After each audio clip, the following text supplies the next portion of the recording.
피와 폭풍으로 가득했던 하룻밤이 모든 것을 바꿔놓았다. 무너져 내리기 직전의 대나무 벽 뒤에는 죽음의 문턱에서 도망치고 있는 한 재벌의 거대한 비밀이 숨겨져 있었다.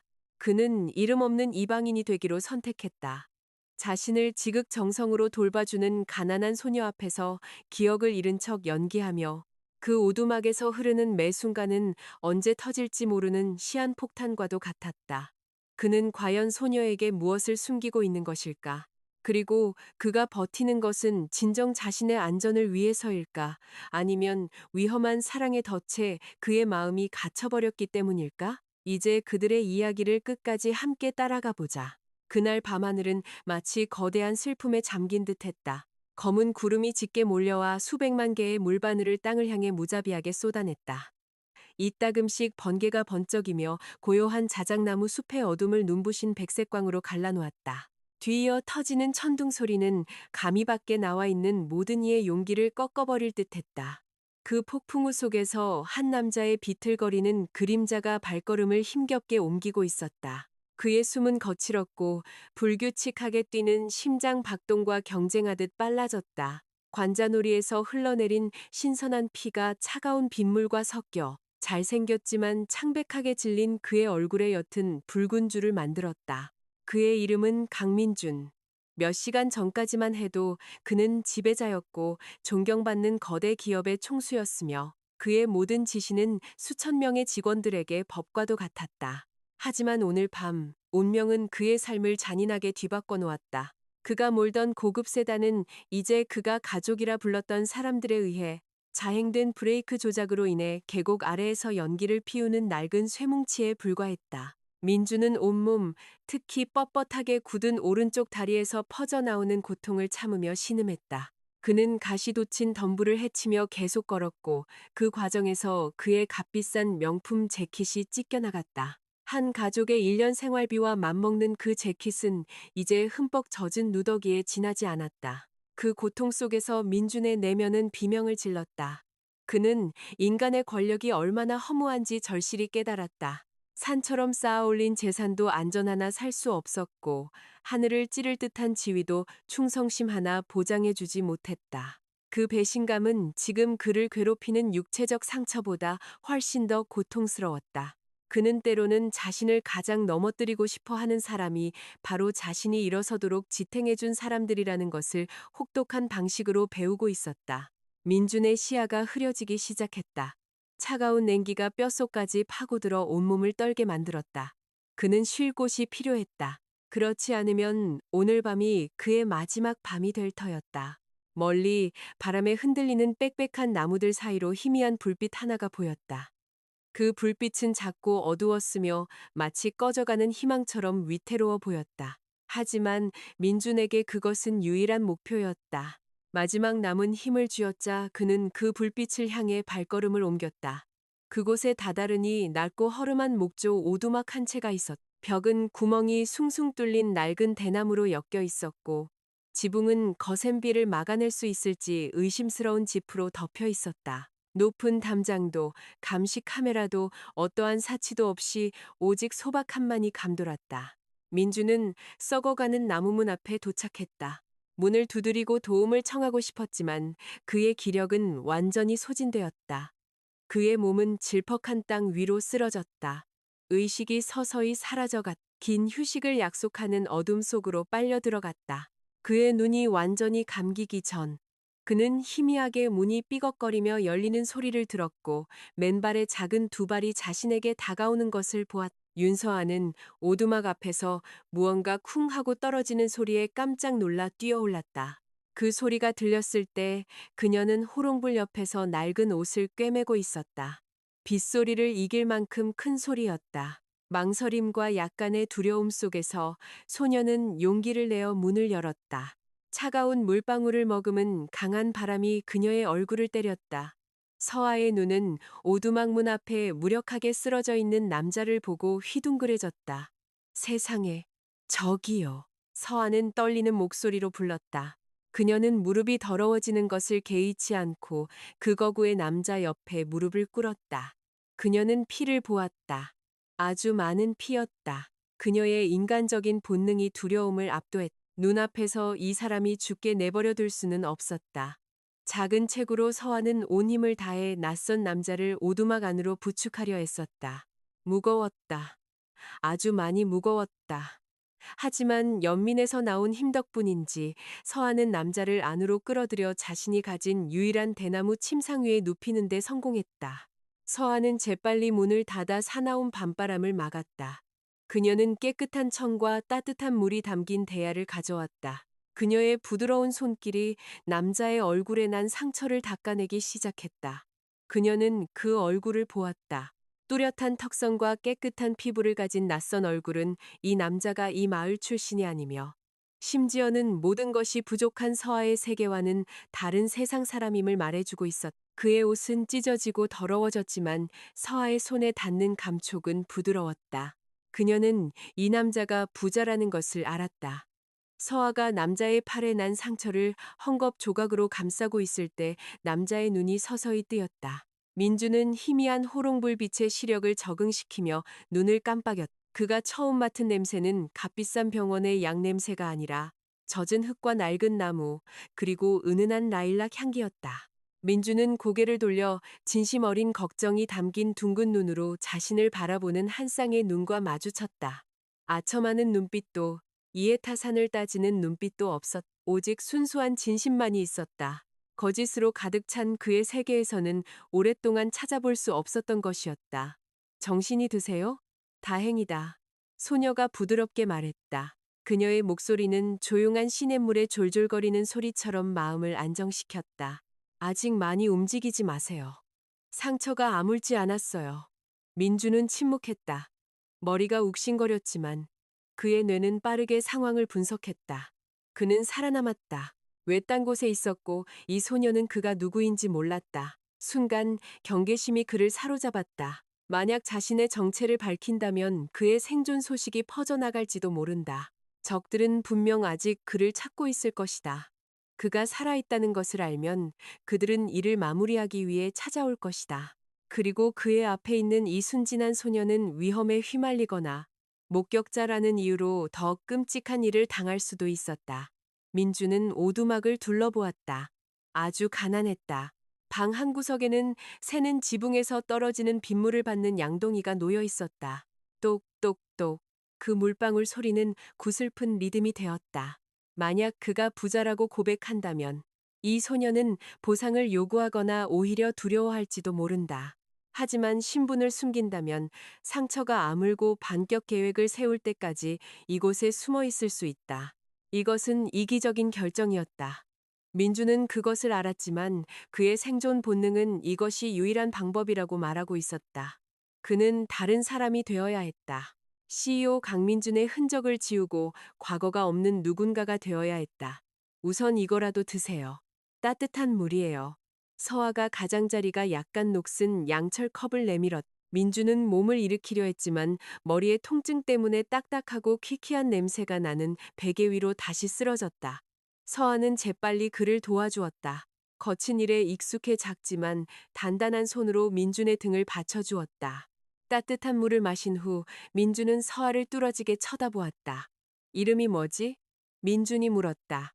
그의 목소리는 쉬어 있었다. 윤서아예요. 저는 여기서 혼자 살아요. 서아가 순박하게 대답했다. 서아. 민주는 마음속으로 그 이름을 되뇌었다. 아름다운 이름이었다. 실례지만 아저씨 성함은 어떻게 되시고 왜 이런 숲속에서 다친 채로 계셨어요? 서아가 그의 기분을 상하게 할까봐 조심스럽게 물었다. 민주는 잠시 눈을 감았. 바로 지금이었다. 그는 긴 숨을 들이쉬며 연극의 무대를 준비했다. 나는 모르겠어. 민준이 설득력 있는 혼란스러운 표정을 지으며 나지막이 말했다. 그는 무언가를 필사적으로 기억하려는 듯 머리를 감쌌다. 머리가 너무 아파. 아무것도 기억나지 않아. 내가 누구지? 여긴 어디지? 서아의 표정이 급격히 변했다. 호기심에서 깊은 연민으로. 소녀는 놀라 손으로 입을 막았다. 세상에, 기억을 잃으셨군요. 서아가 속삭였다. 그녀의 목소리에는 슬픔의 떨림이 있었다. 서아에게 기억을 잃는다는 것은 끔찍한 일이었다. 그것은 정체성을 잃고 집을 잃고 돌아갈 길을 잃는 것을 의미했다. 민주는 약하게 고개를 끄덕였다. 모든 것이 캄캄해. 내 이름도 어디서 왔는지도 기억나지 않아. 거짓말이 술술 흘러나왔다. 하지만 이상하게도 그 말을 하면서 민준의 가슴에는 답답함이 느껴졌다. 그는 방금 자신의 목숨을 구해준 소녀에게 거짓말을 하고 있었다. 하지만 그는 이것이 서로를 위한 최선이라고 스스로를 설득했다. 서아는 슬픈 눈으로 그 남자를 바라보았다. 그녀의 눈에 이 당당한 남자는 이제 길 잃은 어린아이처럼 보였다. 망설임 없이 그녀의 모성애가 발동했다. 진정하세요. 아프시면 억지로 기억해내려고 하지 마세요. 서아가 그를 진정시켰다. 그녀는 물수건을 짜서 민준의 이마에 다시 올려주었다. 아마 머리를 부딪혀서 그러실 거예요. 당분간은 기억이 돌아올 때까지 여기서 지내세요. 이 오두막이 허름하긴 해도 비와 맹수로부터는 안전할 거예요. 서아의 말이 민준의 마음을 찔렀다. 집에 타일 바닥조차 없는 이 소녀가 의심도 대가도 없이 낯선 사람에게 피난처를 제공하고 있었다. 그의 세계에서는 모든 공간과 시간이 돈이나 협상으로 지불되어야 했다. 여기, 이 허름한 오두막에서는 인간애가 여전히 값을 매길 수 없는 가치를 지니고 있었다. 하지만 나는 이름이 없어. 민준이 역할을 계속하며 말했다. 서아는 잠시 생각했다. 그녀는 여전히 비가 내려 마른 땅에 생명을 불어넣고 있는 창밖을 바라보았다. 제가 아저씨를 산이라고 부르면 어떨까요? 서아가 옅은 미소를 지으며 제안했다. 산. 민준이 미간을 찌푸렸다. 네, 산이요. 아저씨는 비가 땅을 적실 때 오셨고 또 산처럼 말없이 굳건해 보이시니까요. 서아가 소박하게 설명했다. 게다가 산은 우리가 발딛고 서 있는 곳이잖아요. 그 이름이 아저씨가 다시 일어서서 자신의 정체성을 찾는데 기도가 되기를 바라는 마음에서요. 민주는 할 말을 잃었다. 초등학교도 마치지 못했을지 모르는 시골 소녀의 소박한 철학. 하지만 너무나 지혜롭게 들렸다. 산. 그의 본명과는 거리가 먼 엘리트적인 느낌은 없지만 따뜻하고 현실적인 이름이었다. 산. 민준이 그 이름을 혀끝으로 굴리며 중얼거렸다. 좋아, 산이라고 불러줘. 서아는 안도의 미소를 지었다. 피곤해 보이는 얼굴과 누더기 옷에도 불구하고 달콤한 미소였다. 그럼 산 아저씨 푹 쉬세요. 제가 여기서 지켜드릴게요. 걱정 마세요. 신은 감당할 수 없는 시련은 주지 않으신대요. 아마 이건 신께서 산 아저씨가 이전에 겪었던 일들로부터 잠시 쉴 기회를 주시는 걸 거예요. 그 말은 메마른 민준의 마음에 시원한 물줄기처럼 스며들었다. 그는 고개를 돌려 대나무로 엮인 벽을 바라보며 육체적 고통 때문이 아닌 눈시울의 뜨거움을 숨겼다. 그는 그날 밤 한 가지를 깨달았다. 때로는 진정으로 소중한 것을 보기 위해 모든 것을 잃어야만 한다는 것을. 밤은 깊어지고 빗소리는 구슬픈 자장가가 되었다. 이제 산이라는 이름을 갖게 된 CEO 민주는 허름한 오두막의 딱딱한 침상 위에 누워 있었다. 그의 곁에는 서아라는 가난한 소녀가 보물처럼 그를 지키고 앉아 있었다. 바로 이 오두막에서 서로 다른 두 세계의 이야기가 시작될 것이다.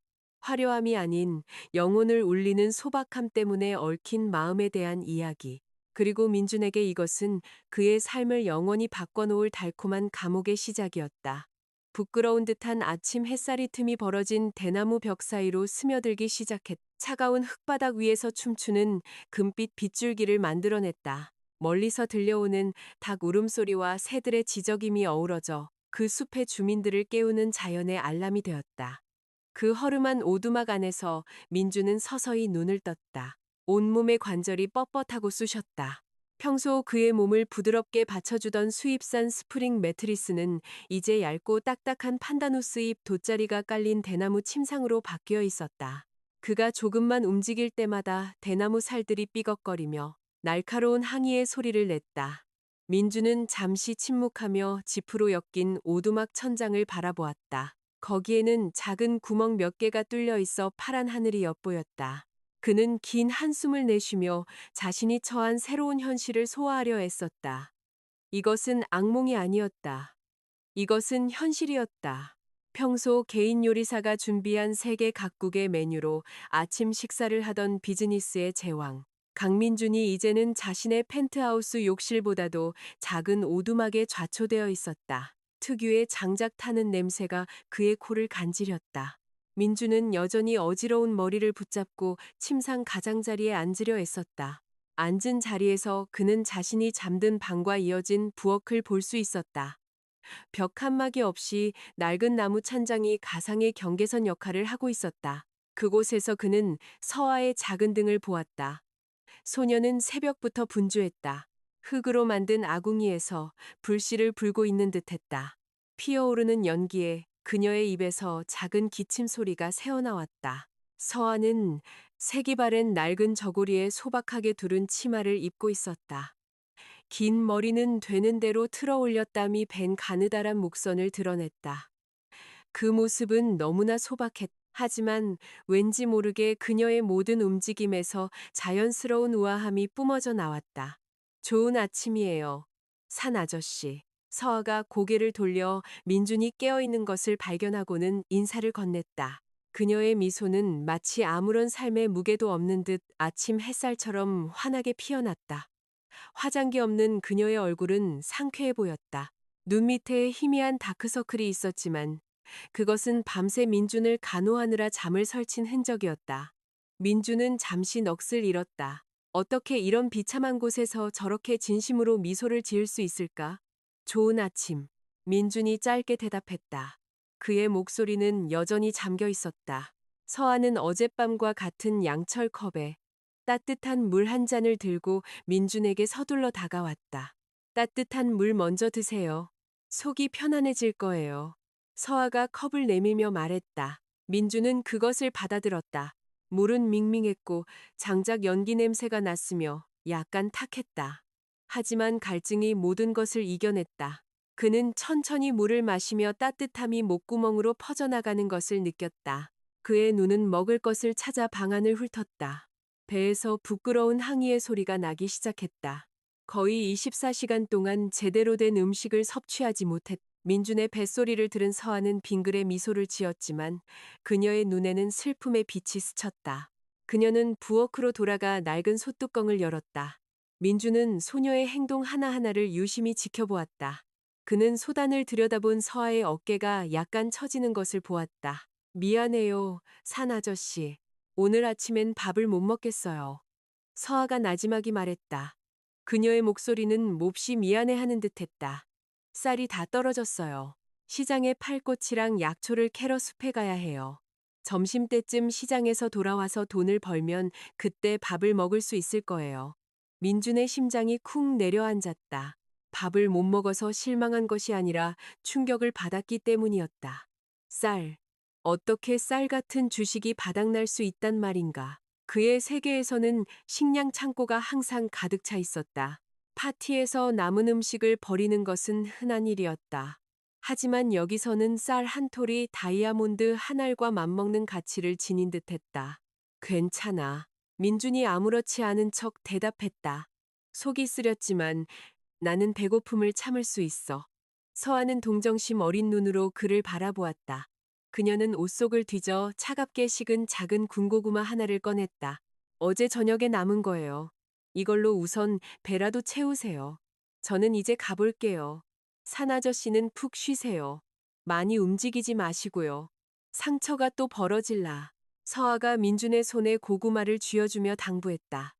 대답을 기다리지 않고 서아는 큰 대나무 바구니를 등에 지고 활기차게 오두막을 나섰다. 민주는 숲의 무성한 나무들 뒤로 서서히 사라지는 소녀의 등을 바라보았다. 그의 손에 들린 군고구마는 차가웠다. 하지만 민준에게 그것은 무겁게 느껴졌다. 희생의 무게였다. 소녀는 방금 만난 낯선 사람에게 자신의 마지막 남은 음식을 내어주었다. 그날은 민준에게 아주 느리게 흘러갔다. 그는 누워서 기력을 회복하는 데 시간을 보냈다. 가끔 앉아서 오두막의 세세한 부분을 관찰했다. 그가 밟고 있는 흙바닥은 평평하지 않고 울퉁불퉁하고 축축했다. 대나무 벽은 낡은 헝겊으로 막아놓은 구멍이 많았다. 텔레비전도 인터넷도 시끄러운 차량 소음도 없었다. 오직 자연의 소리뿐이었다. 이 고요함은 이상하게도 민준의 내면이 자기 자신과 대화할 공간을 마련해 주었다. 그는 지금껏 화려하지만 공허했던 자신의 삶을 되돌아보기 시작했다. 그는 모든 것을 가졌지만 항상 부족함을 느꼈다. 반면 서아는 아무것도 없었지만 온전해 보였다. 해질 무렵 발걸음 소리가 가까워졌다. 오두막 문이 열리며 피곤해 보이지만 얼굴은 환한 서아의 모습이 나타났다. 그녀의 바구니는 비어 있었다. 다녀왔습니다. 산 아저씨, 그녀가 명랑하게 외쳤다. 어서 와요. 민준이 자신도 모르게 소녀가 무사히 돌아온 것에 안도하며 대답했다. 다행히 오늘 장사가 잘 됐어요. 도시에서 온 분이 장식용으로 제 꽃을 전부 사가셨어요. 서아가 바구니를 내려놓고 쌀이 든 작은 비닐봉지와 미나리 한 묶음, 그리고 작은 멸치 2마리를 꺼내며 신나게 이야기했다. 오늘 밤엔 맛있는 거 먹을 수 있겠어요. 그녀가 수십억 원짜리 복권에 당첨된 사람처럼 눈을 반짝이며 덧붙였다. 민주는 옅은 미소만 지었다. 그 소박한 행복에 마음이 뭉클해졌다.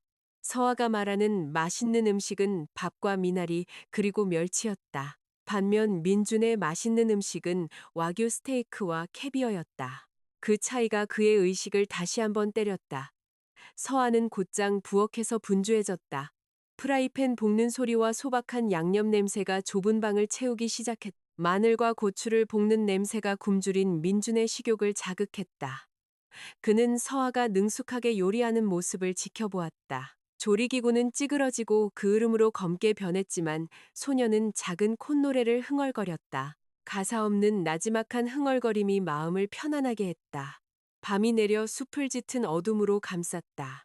오두막 안의 불빛은 벽 틈으로 스며드는 바람에 흔들리는 석유 호롱불이 전부였다. 서아는 흙바닥에 돗자리를 깔고 김이 모락모락 나는 따뜻한 밥과 맑은 미나리국, 그리고 작은 멸치볶음 2조각이 담긴 양철 접시 하나를 놓았다. 민주는 서아가 다른 접시를 가져오기를 기다렸지만 소녀는 그러지 않았다. 그녀는 단지 그 접시 하나를 그들 사이에 놓았다. 쓸만한 접시가 하나밖에 없어요. 지난주에 하나가 깨졌거든요.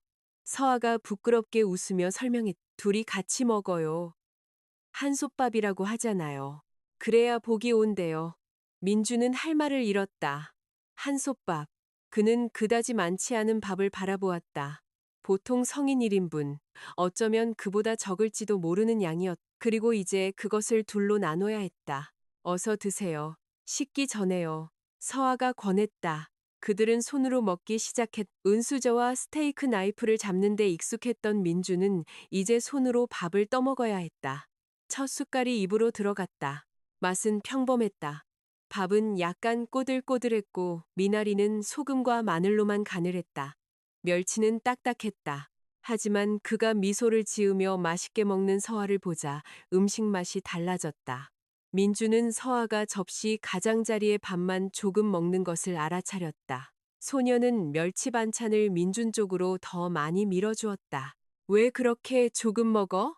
민준이 숟가락을 멈추고 물었다. 서아가 고개를 들었다. 입안에서는 천천히 음식을 씹고 있었다. 저는 배불러요. 아까 시장에서 군것질 좀 했거든요. 산 아저씨는 남자니까 회복하려면 힘이 더 필요하잖아요. 다 드세요. 민주는 그것이 거짓말이라는 것을 알았다. 아까 서아의 배에서 꼬르륵 소리가 나는 것을 들었다. 이 소녀는 그가 배불리 먹을 수 있도록 거짓말을 하고 있었다. 순간 민준의 목이 메었다. 그가 삼킨 밥이 날카로운 자갈처럼 느껴졌다. 눈시울이 뜨거워졌다. 그는 고개를 숙여 터져 나올 것 같은 눈물을 숨겼다. 지금까지 민주는 더 큰 몫을 차지하기 위해 서로를 짓밟는 세상에서 살아왔다.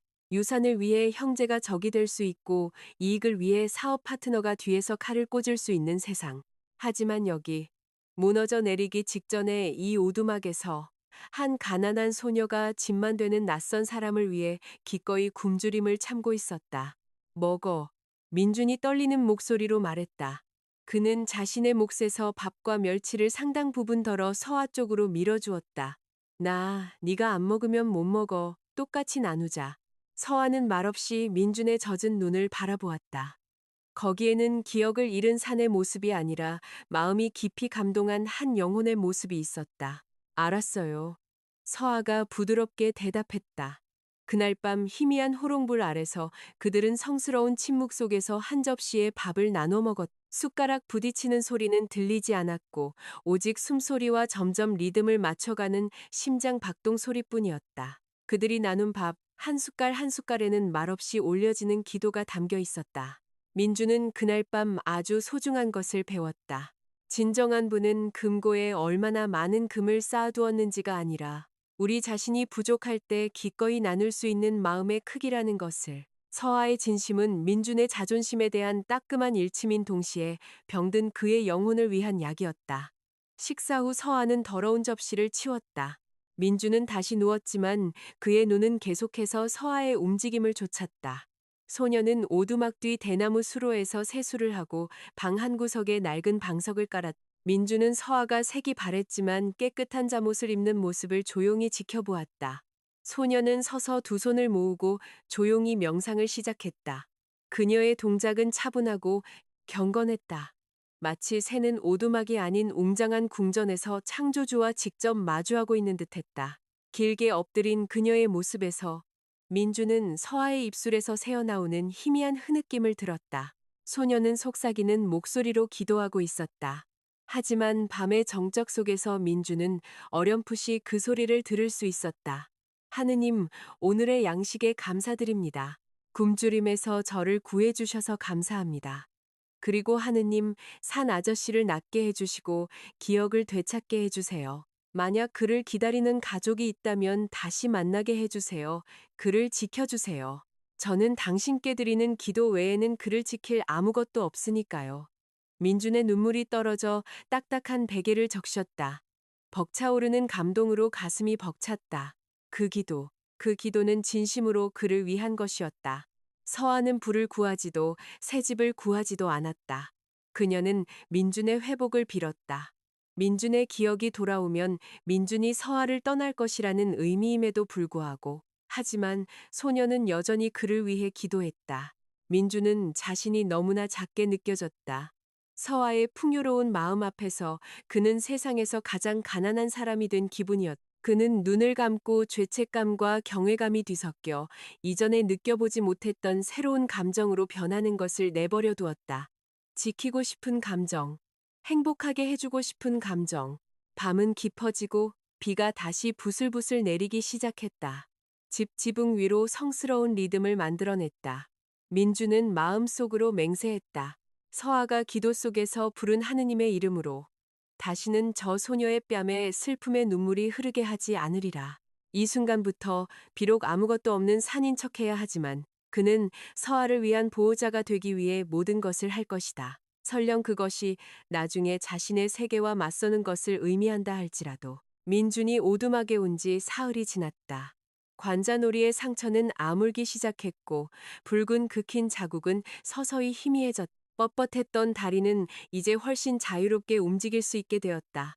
너무 빨리 걸으려고 하면 가끔 통증이 찾아왔지만 하지만 육체적인 회복은 민준의 마음에 새로운 불안감을 가져왔다. 그는 자신이 기생충처럼 느껴졌다. 그는 그저 가만히 먹고 자기만 했다. 반면 서아는 해가 뜨기 전부터 밤이 깊어질 때까지 뼈 빠지게 일했다. 그날 아침 공기가 무척 상쾌했다. 옅은 안개가 여전히 오두막 마당을 감싸고 있었다. 나무들을 부드럽게 껴안고 있었다. 민주는 낡은 나무 벤치에 앉아 서아가 아침에 꺾어온 꽃들을 고르는 모습을 지켜보고 있었다. 소녀의 얼굴은 어두워 보였다. 작은 어깨에 세상의 짐을 다 짊어진 듯 미간을 찌푸리고 있었다. 그녀 앞에는 형형색색의 야생화 더미가 펼쳐져 있었다. 야생 국화, 보라색 아스터, 그리고 날카로운 가시가 있는 몇 송이의 산장미가 있었다. 아침부터 왜 그렇게 얼굴을 찡그리고 있어? 민준이 나지막이 물었다. 나무잎 스치는 소리만 가득했던 정적을 깨뜨렸다. 서아는 고개를 돌려 미소를 지으려 했지만 실망감을 감추지 못했다. 그녀는 긴 한숨을 내쉬고는 슬픈 눈으로 꽃들을 내려다보았다. 시장에서 꽃값이 또 떨어졌어요, 산아저씨. 그녀가 힘없이 불평했다. 어제 도시에서 온 큰 상인이 가격을 절반으로 후려쳤어요. 그 가격에 팔면 기름값밖에 안 남아요. 내일 먹을 쌀도 못 사게 될 거예요. 민주는 침묵했다. 그의 사업 본능이 즉시 발동했다. 그의 머릿속에서는 그래프와 숫자들이 빠르게 돌아갔다. 그는 세계 주식시장 위기에 대처하고 분노한 투자자들을 상대하며 회사의 손실을 수조 원의 이익으로 바꾸는 데 익숙했다. 서아의 문제는 사업적 관점에서 보면 사실 간단했다. 약한 제품 포지셔닝과 부가가치 부족. 하지만 그는 자신의 정체를 드러내지 않고 순진한 시골 소녀에게 복잡한 마케팅 관리 개념을 어떻게 설명할 수 있을까? 민주는 자리에서 일어났다. 서아에게 천천히 다가갔다. 그는 소녀 옆에 쭈그려 앉아 꽃잎이 약간 시든 산장미 한 송이를 만졌다. 내가 도와줄까? 민준이 제안했다. 서아는 의심스러운 눈으로 그를 바라보았다. 산 아저씨는 아직 완전히 낫지 않았잖아요. 무리하지 마세요. 손은 안 아파. 서아. 다리만 아플 뿐이야. 민준이 부드러우면서도 단호하게 반박했다. 그는 꽃 몇 송이를 집었다. 들어봐 서아. 이 꽃들은 아름다워. 하지만 네가 이걸 자루에 쓰레기처럼 쌓아서 팔면 사람들도 쓰레기처럼 대할 거야. 사람들은 물건을 사는 게 아니야, 서아. 아름다움을 사고 감정을 사는 거야. 서아는 혼란스러워하며 눈을 깜빡였다. 그게 무슨 뜻이에요? 민주는 옅은 미소를 지었다. 이사회 회의실을 정복할 때 사용하던 자신감 넘치는 미소였다. 이제 그는 꽃 따는 소녀를 설득하는데 그 미소를 사용했다. 우리는 오늘 꽃을 킬로그램 단위로 팔지 않을 거야. 우리는 이야기를 팔 거야. 민준이 신비롭게 말했다. 이야기요? 서아는 더욱 혼란스러워했다. 응, 잘 봐. 민주는 꽃들을 색과 종류별로 나누기 시작했다. 차 한 대 값에 금펜을 잡던 그의 손이 이제는 능숙하게 장미가시를 자르고 상한 잎들을 정리했다. 지금까지 넌 아무렇게나 섞어서 팔았지. 서아가 고개를 끄덕였다. 그게 실수야. 구매자들은 이 꽃의 특별함을 보지 못해. 이제 우리는 꽃다발을 만들 거야. 민주는 짙은 붉은색 산장미 세 송이를 들고 작은 흰색 아스터를 채우는 용도로 섰고 배경으로 몇 장의 짙은 녹색 고사리 잎을 추가했다. 그 조합은 간단했지만 높은 예술적 감각을 가진 민준의 손에서 그 꽃다발은 우아해 보였다. 붉은색과 흰색의 대비는 낭만적이고 순수한 느낌을 자아냈다. 하지만 뭔가 부족했다. 묶는 것이었다. 서아가 평소 사용하던 빨간 고무줄은 꽃다발을 싸구려처럼 보이게 했다. 이 고무줄 말고 다른 끈 없어? 민준이 물었다. 뒤에 마른 바나나 줄기 섬유로 만든 끈이 있어요. 보통 장작 묶을 때 써요. 서아가 대답했다. 가져와. 민준이 부드럽게 명령했다. 서아는 서둘러 그것을 가져왔다. 민주는 자연 섬유끈을 꽃줄기에 깔끔하게 감았다. 간단하지만 예술적인 매듭을 지었다. 소박하고 자연스러운 느낌이 즉시 뿜어져 나왔다.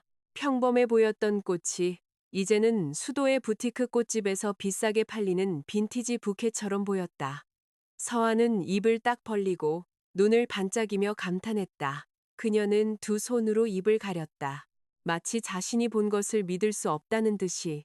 세상에, 너무 예뻐요. 산 아저씨. 제가 아까 꺾은 그 꽃이 맞아요? 서아가 감탄하며 외쳤다. 그녀는 꽃잎을 조심스럽게 만졌다. 망가뜨릴까봐 두려웠다. 꽃은 같아, 서아. 단지 우리가 그것을 대하는 방식이 다를 뿐이야. 민준이 소녀의 눈을 똑바로 쳐다보며 설명했다. 인생도 마찬가지야. 때로는 우리가 가치 없다고 느끼는 것은 우리에게 가치가 없어서가 아니라 잘못된 곳에 있거나 잘못된 방식으로 대우받기 때문이야. 그 말은 민준의 입에서 저절로 흘러나왔다. 자기 자신에 대한 깊은 성찰을 담고 있었다. 그렇다. 숭배받던 CEO가 하늘을 찌를 듯한 건물에서 회의를 주재할 때보다 이 허름한 오두막에서 꽃을 꽂을 때 더 살아있음을 느꼈다. 산 아저씨는 정말 똑똑하세요. 서아가 진심으로 칭찬했. 혹시 예전에 예술가였거나 왕궁의 정원사였던 거 아니에요? 민주는 작게 웃었다. 상쾌하고 꾸밈 없는 웃음이었다. 그의 삶에서 수년 동안 사라졌던 웃음이었다. 아마도 아니면 아름다움을 소중히 여기는 법을 배우고 있는 사람일지도. 우리 더 만들어봐요. 서아가 활기차게 권했다. 아까는 희미했던 그녀의 에너지가 이제 다시 불타올랐다. 그날 아침 허름한 오두막의 테라스는 따뜻한 작업실로 변했다. 그들은 나란히 앉았다. 어깨가 가끔씩 스치며 민준의 마음에 미세한 떨림을 일으켰다. 민준은 서아에게 색채 구성에 대해 가르쳤다. 봐, 서아. 이 노란 꽃을 보라색과 함께 두면 색이 서로 돋보일 거야. 이걸 보색이라고 해. 이 분홍색은 흰색과 어울려야 부드러운 느낌을 줘. 민준이 서아의 손을 이끌어 꽃을 배열하며 설명했다. 민준의 큰 손이 꽃줄기의 위치를 바로잡아주기 위해 무심코 서아의 손을 잡는 순간이 있었다. 그들의 피부가 닿았다. 거친 손과 부드러운 손이, 차가운 손과 따뜻한 손이 만났다. 시간이 잠시 멈춘 듯 했다. 서아는 숨을 참았, 그녀가 들고 있는 장미처럼 뺨이 붉게 물들었다. 민준도 그렇게 가까운 거리에서 소녀의 얼굴을 넋놓고 바라보았다. 그는 서아의 오뚝한 코에 맺힌 땀방울과 뺨에 흘러내린 잔머리를 볼 수 있었다. 민준의 심장은 수십억 달러짜리 입찰에서 이겼을 때보다 더 세게 뛰었다. 이 감정은 무엇일까? 왜 아침 바람의 속삭임과 값싼 비누와 신선한 꽃향기가 나는 이 소녀의 체향이 세상에서 가장 비싼 향수보다 더 취하게 만드는 것일까? 서아가 어색하게 손을 천천히 빼며 작게 헛기침을 했다. 이제 다 된 거죠? 민주는 정신을 차리고 시선을 돌렸다. 앙, 다 됐어. 그들은 아름다운 꽃다발 10개를 만드는데 성공했다. 그리고 민주는 마지막 전략 하나를 더 알려주었다. 서아, 나중에 시장에서 꽃을 평소처럼 돗자리 위에 놓지 말고 바구니 안에 넣어. 꽃이 당당하게 보이도록 세워둬. 그리고 누가 가격을 물으면 바로 숫자 말하지 말고 꽃이 누구를 위한 것인지 먼저 물어봐. 연인을 위한 거면 영원한 사랑의 부케라고 하고 아픈 사람을 위한 거면 쾌유를 비는 부케라고 해. 각 묶음에 이름을 붙여줘. 사람들은 의미를 사는 걸 좋아해.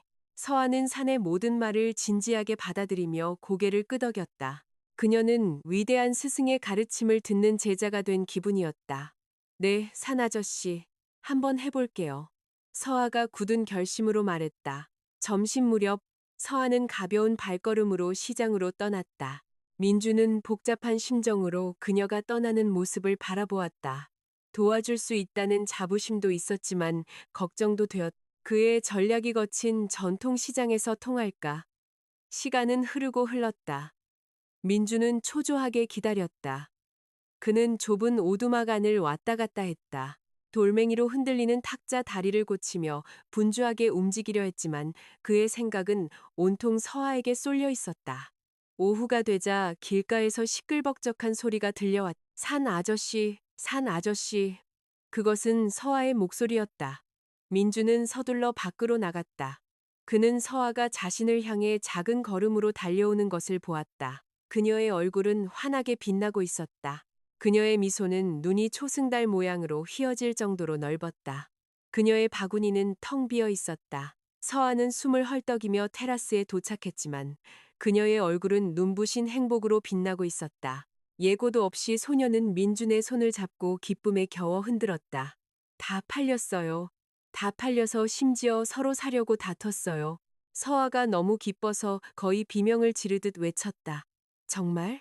민준이 안도의 미소를 지으며 물었다. 네. 아저씨 그거 아세요? 보통 그 정도 팔려면 하루 종일 걸려요.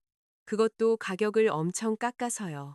근데 오늘은 제가 막 좌판을 폈는데 동네 부녀회장님이 지나가시다가 사무실 행사용으로 5묶음이나 사가셨어요.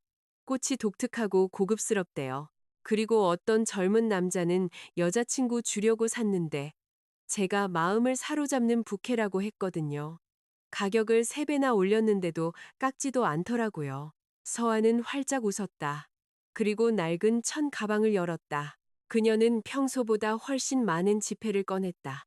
그녀는 눈물이 글썽한 눈으로 그 돈을 바라보았다. 감사합니다, 산 아저씨. 보세요. 이제 우리 쌀 한 가마니 살 수 있어요. 닭고기도 살 수 있고요.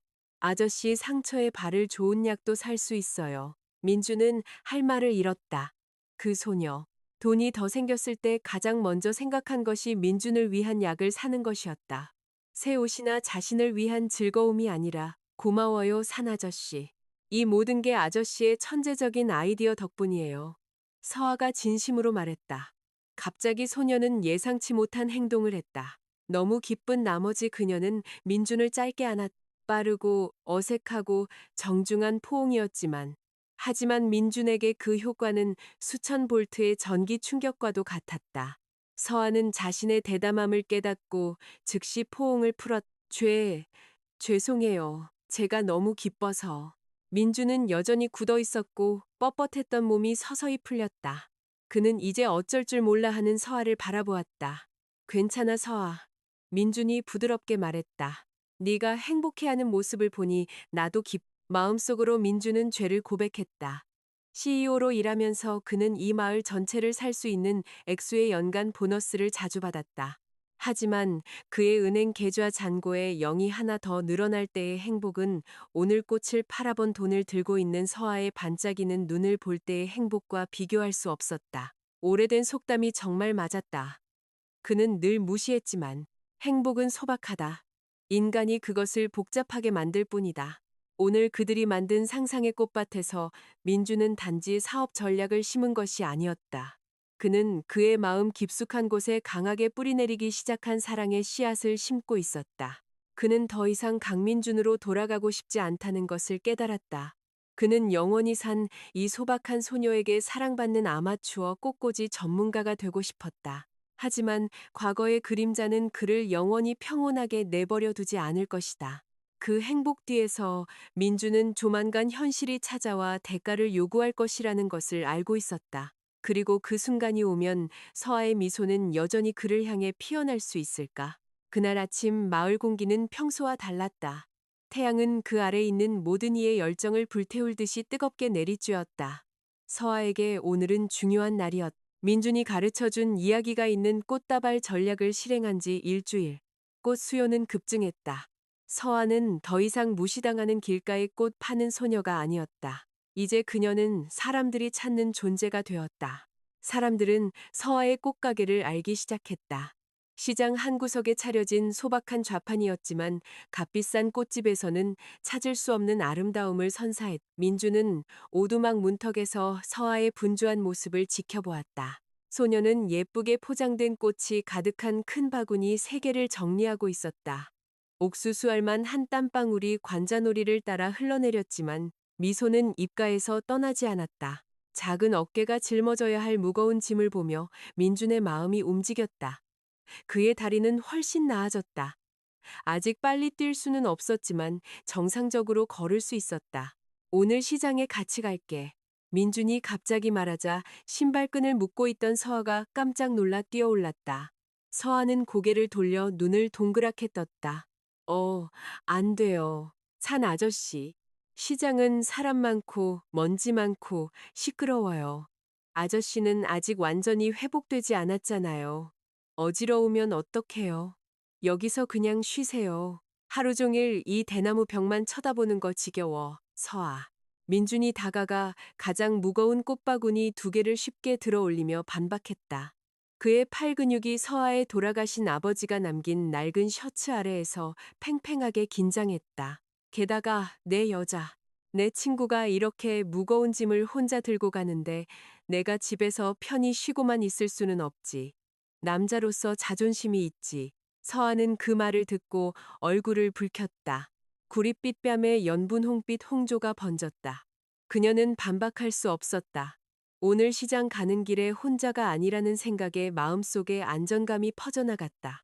정 그러시다면요. 하지만 약속 하나만 해요. 피곤하면 바로 말하기. 그럼 우리 멈춰요. 서아가 짐짓 엄한 목소리로 조건을 걸었지만 민준의 귀에는 사랑스럽게 들렸다. 알겠습니다, 사장님. 민준이 비스듬히 미소 지으며 대답했다. 시장까지는 걸어서 1시간이 걸렸다. 그들은 돌길을 지나고 무성한 자작나무 숲을 통과하고 맑은 물이 흐르는 강 위의 현수교를 건넜다. 길을 가는 내내 그들은 지저귀는 새의 종류, 여러 동물 모양으로 흘러가는 구름, 그리고 서아의 꿈에 대해 많은 이야기를 나누었다. 저는 진짜 꽃가게를 갖고 싶어요. 서아가 이야기했다. 그녀의 눈은 푸른 하늘을 바라보며 먼 곳을 응시했다. 유리 지붕이 있는 가게요. 그러면 꽃이 햇빛은 계속 받으면서 비는 맞지 않잖아요. 그리고 앞에는 서아의 꽃집이라고 쓴 큰 간판이 걸려 있고요. 엄마가, 엄마가 꽃을 정말 좋아하셨어요. 하늘나라로 가시기 전에요. 민주는 귀 기울여 들었. 마음속으로 그는 그 꿈을 기록했다. 그는 언젠가 자신의 왕좌로 돌아가게 되면 서아에게 꽃가게를 사주는 것이 아니라 이 소녀를 위해 식물원을 지어주겠다고 약속했. 시장에 도착했을 때 분위기는 이미 매우 소란스러웠다. 상인들의 외침, 손님들의 흥정, 그리고 향신료, 젓갈, 사람들의 땀 냄새가 뒤섞여 공중에 퍼졌다. 에어컨과 라벤더 향 방향제에 익숙한 민준에게 이것은 엄청난 감각적 공격이었다. 하지만 그는 불평 없이 참았다. 서아는 시장 입구 근처 전략적으로 좋은 자리에 좌판을 폈다. 민주는 그가 가르쳐준 대로 색상별로 꽃을 진열하는 것을 도왔다. 오래지 않아 서아의 좌판은 손님들로 북적였다. 아주머니들이 최고의 꽃다발을 고르기 위해 다투었다. 서아는 능숙하고 친절하게 손님을 응대했다. 반면 민주는 시장 기둥에 기대어 상황을 지켜보고 있었다. 그는 서아가 벅찰 때 꽃을 포장하고 돈을 받는 보조 역할을 했다. 해가 서쪽으로 기울 때까지 모든 것이 순조롭게 진행되었다. 장사는 몇 묶음밖에 남지 않았다. 갑자기 손님들이 흩어지며 길을 내주었다. 팔에용 문신을 한 건장한 남자 3명이 나타났다. 그들의 얼굴은 험악했고 검게 변한 입술에는 담배가 물려 있었다. 그들은 작은 상인들이 두려워하는 시장의 조폭이었다. 서아의 심장이 세차게 뛰었다. 그녀는 그들이 누구인지 알고 있었다. 지금까지 장사가 잘 되지 않았고 매우 가난해 보였기 때문에 이 조폭들은 뜯어낼 것이 없다고 생각해서 그녀를 괴롭히지 않았다. 하지만 오늘은 달랐다. 서아의 장사가 잘 되는 것이 그들의 탐욕스러운 눈을 자극한 모양이었다. 뺨에 칼자국이 있는 가장 덩치가 큰 조폭이 서아의 좌판으로 다가왔다. 그는 탁자 다리를 가볍게 찼지만 꽃병이 흔들리고 물이 쏟아질 정도였다.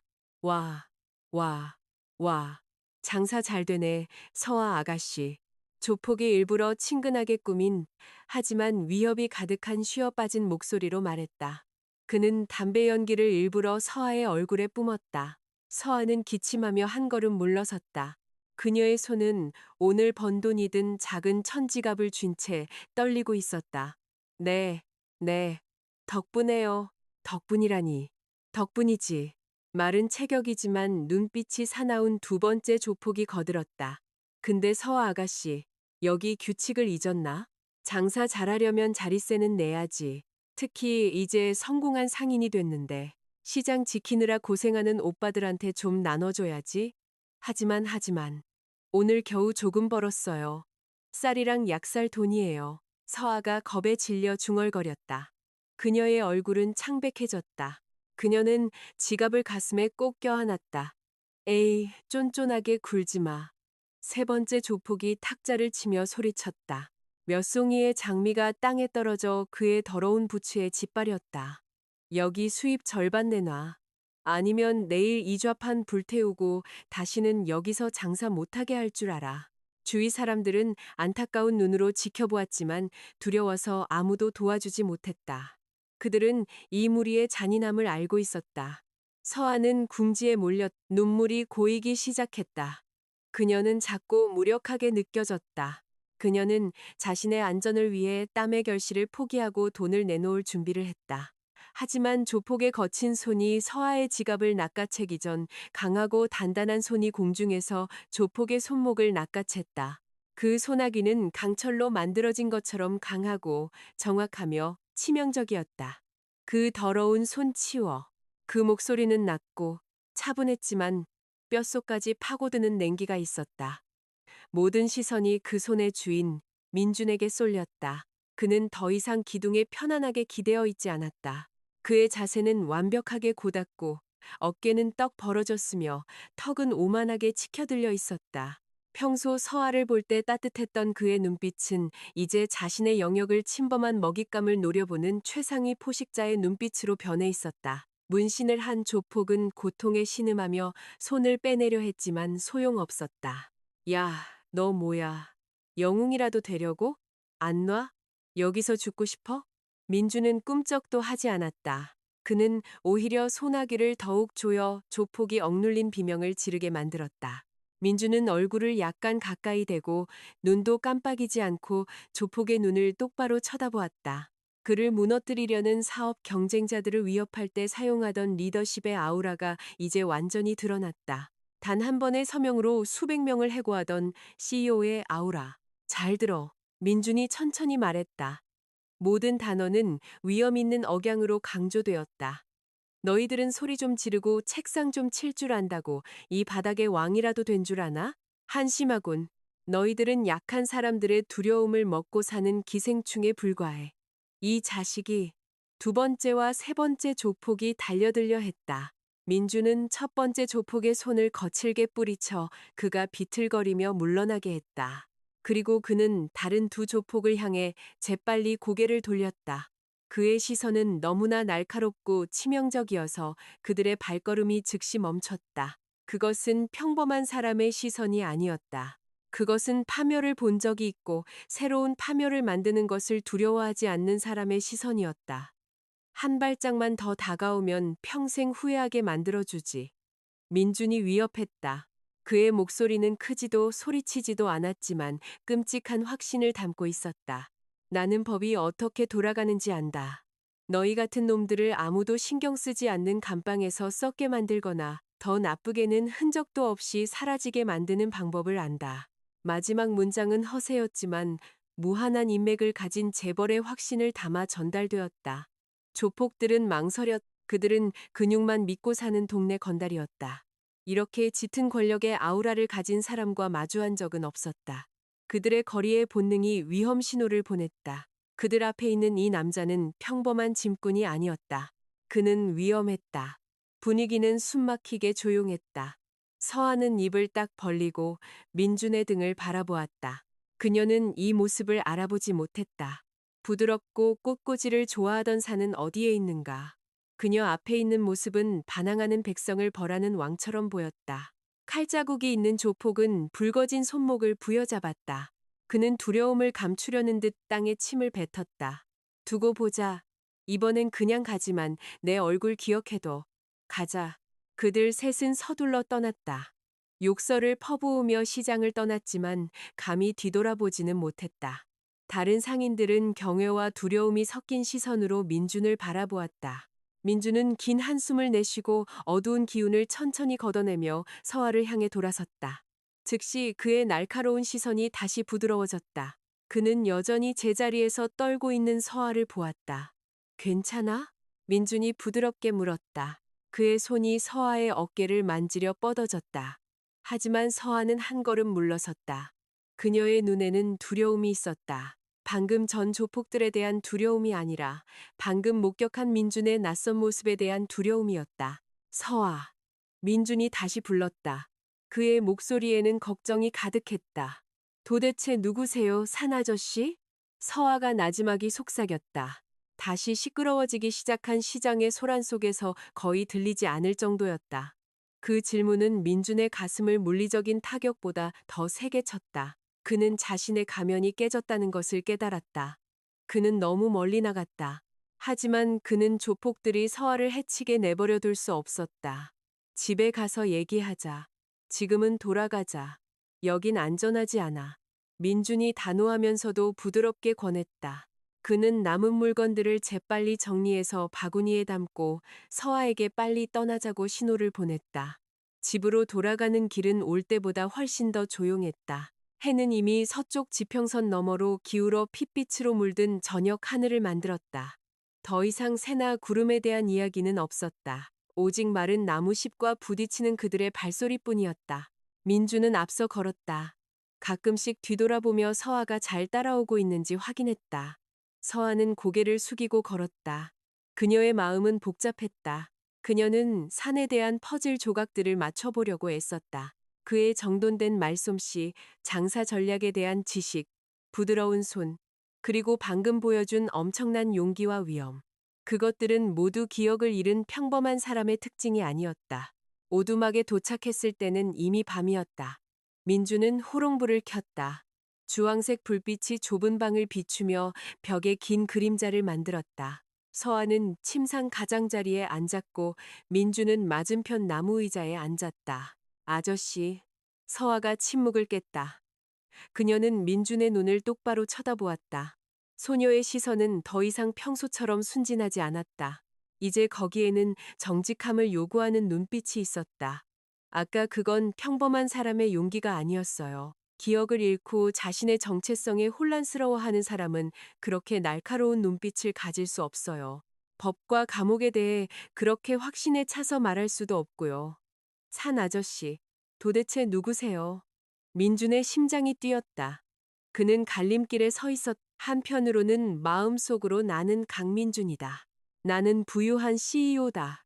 나는 너에게 세상을 줄 수 있다고 외치고 싶었다. 하지만 그의 이성은 강하게 제지했다. 만약 지금 고백한다면 서아는 그가 지금까지 거짓말을 했다는 것을 알게 될 것이다. 민준이 숨기 위해 그녀의 친절을 이용했다는 것을. 그리고 더 나쁜 것은 민준이 고백한다면 서아는 자신이 어울리지 않는다고 느껴 그를 쫓아내거나 오히려 민준이 서아의 안전을 위해 즉시 떠나야 할지도 모른다. 민준은 불빛에 비친 서아의 얼굴을 바라보았다. 그 얼굴은 소박함 속에서 너무나 아름다웠다. 그는 이 순간을 잃고 싶지 않았다. 아직 때가 아니었다. 서아, 민준이 시작했다. 그의 목소리는 무겁고 잠겨 있었다. 그는 일어나 앉아있는 소녀와 눈높이를 맞추기 위해 서아 앞에 무릎을 꿇었다. 그는 서아를 만지지 않고 단지 뚫어지게 쳐다보았다. 나는 내 이름을 기억하지 못하는 게 맞아. 하지만 민주는 완전히 거짓말은 아니지만 치명적인 진실을 드러내지도 않는 단어들을 찾으며 잠시 말을 멈췄다. 하지만 어쩌면 과거에 내가 기억을 잃기 전에 나는 나쁜 사람이었을지도 몰라. 살아남기 위해 강해져야만 했던 사람. 어쩌면 나는 세상과 싸우는데 익숙한 사람이었을지도. 민주는 고개를 숙여 흙바닥을 바라보았다. 아까 그들이 너를 위협하는 걸 봤을 때 내 안에서 무언가 솟아나는 것 같았어. 지키려는 본능, 분노하고 맞서려는 본능. 나는 누구도 너를 해치게 내버려 둘 수 없어, 서아. 누구도. 민주는 다시 얼굴을 들었다. 그의 눈에는 눈물이 글썽였다. 이번에는 자신의 감정에 대해 솔직했다. 내가 너를 무섭게 했다면 미안해. 정말 하느님께 맹세코 나는 절대 너를 해치지 않을 거야. 너는 내 목숨을 구해준 사람이야. 내가 굶주렸을 때 밥을 주고 내가 정체성이 없을 때 이름을 준 사람이야. 세상 사람들에게 나는 위험한 이방인일지 몰라. 하지만 너에게는 부디 내가 계속 산으로 남게 해줘. 너를 지키고 싶은 산으로. 서아는 그 고백을 듣고 침묵했다. 그녀는 민준의 눈에서 거짓을 찾으려 했지만 진심과 잃을 것에 대한 두려움만 발견했다. 서아의 부드러운 마음이 즉시 녹아내렸다. 그녀는 과거의 산이 누구였는지 상관하지 않았다. 그가 범죄자였든 도망자였든 도시의 조폭이었든 그녀가 아는 것은 지금 그녀 앞에 있는 산이었다. 기꺼이 그녀의 꽃바구니를 져주고 기꺼이 한 접시의 밥을 나눠 먹고 그녀가 위험에 처했을 때 몸을 던져 막아준 남자.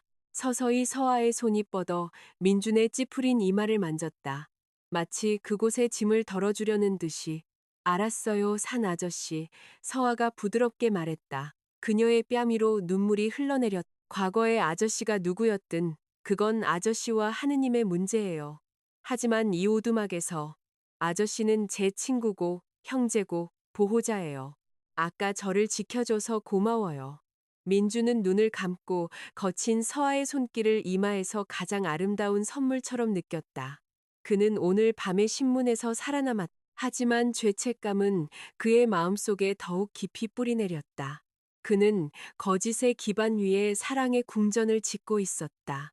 그리고 그는 언젠가 진실의 폭풍이 와서 그것을 무너뜨릴 것이라는 것을 알고 있었다. 그날 밤 민주는 잠을 이룰 수 없었다.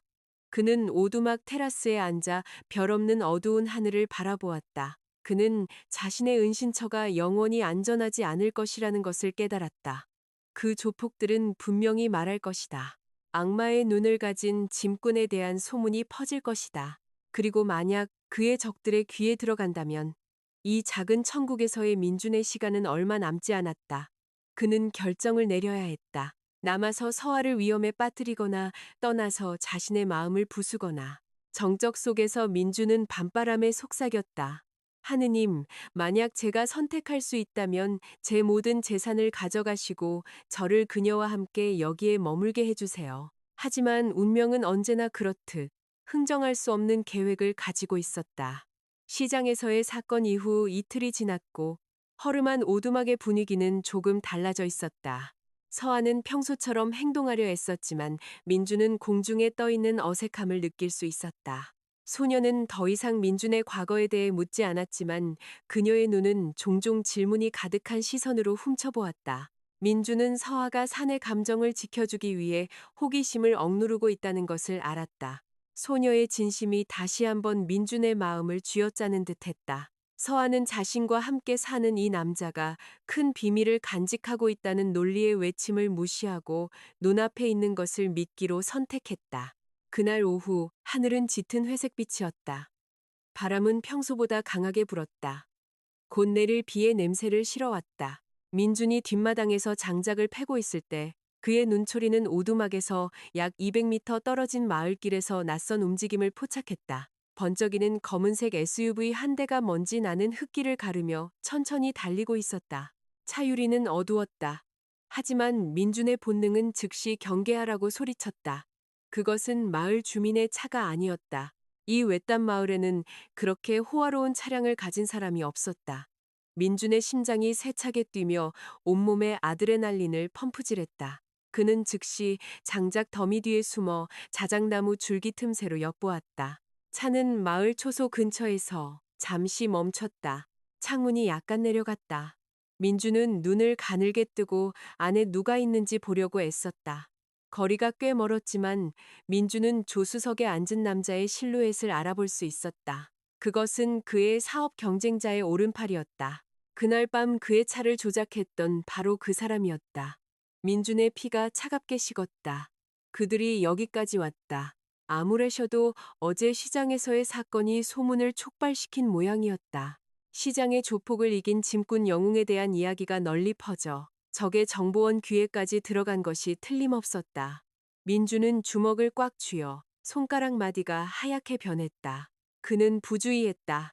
시장에서 서아를 지키려던 그의 자존심이 이제 소녀의 집문 앞에 훨씬 더 큰 위험을 불러온 것이다. 차는 마치 모든 집을 샅샅이 훑는 것처럼 다시 천천히 움직였다. 민주는 그들이 이 오두막을 찾는 것은 시간 문제라는 것을 알았다. 만약 민준이 아직 여기에 있을 때 그들이 그를 발견한다면 이 오두막은 전쟁터가 될 것이다. 그리고 서아, 민주는 그들이 민준을 유인하기 위해 또는 단순히 목격자를 입막음하기 위해 그 무고한 소녀에게 무슨 짓을 할지 상상할 수 없었다. 민주는 한 가지 고통스러운 사실을 깨달았다. 이곳에서의 그의 존재는 더 이상 축복이 아니라 서아에게는 저주였다.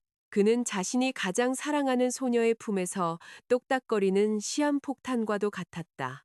산 아저씨, 거기서 뭘 그렇게 멍하니 서 계세요? 장작은 충분해요. 서아의 부드러운 목소리가 민준의 상념을 깨뜨렸다. 그는 고개를 돌려 소녀가 따뜻한 차와 튀긴 고구마가 담긴 쟁반을 들고 부엌 문턱에 서 있는 것을 보았다. 그녀의 얼굴은 평온했고 미소는 평화로웠다. 그 모습은 민준의 가슴 속에서 몰아치는 폭풍과 너무나 대조적이었다. 민준은 표정을 정상으로 돌리려고 애썼다. 그는 깊은 숨을 들이쉬고 얼굴에서 걱정의 흔적을 지우며 서아에게 다가갔다. 응, 그냥 저녁 바람 좀 쐬고 있었어. 민준이 찻잔을 받으며 거짓말을 했다. 그들은 오두막 테라스에 나란히 앉아 부슬부슬 내리기 시작하는 비를 바라보았다. 침묵이 그들을 감쌌다. 하지만 이번에는 그 침묵이 민준에게는 무겁게 느껴졌다. 그는 옆에서 본 서아의 얼굴 옆모습, 오뚝한 코, 긴 속눈썹, 그리고 부족한 삶 속에서도 항상 감사의 미소를 짓는 입술을 바라보았다. 민주는 언젠가 이 기억이 흐릿해질까 두려워 그 얼굴의 모든 부분을 뇌리에 새겼다. 산 아저씨, 그거 아세요? 서아가 갑자기 침묵을 깼다. 어젯밤에 꿈을 꿨어요. 꿈에서 이 오두막이 더 이상 새지 않았어요. 우리 집 뒤에 아주 넓은 꽃밭이 있었고요. 그리고 산 아저씨가 거기서 웃으면서 꽃에 물을 주고 있었어요.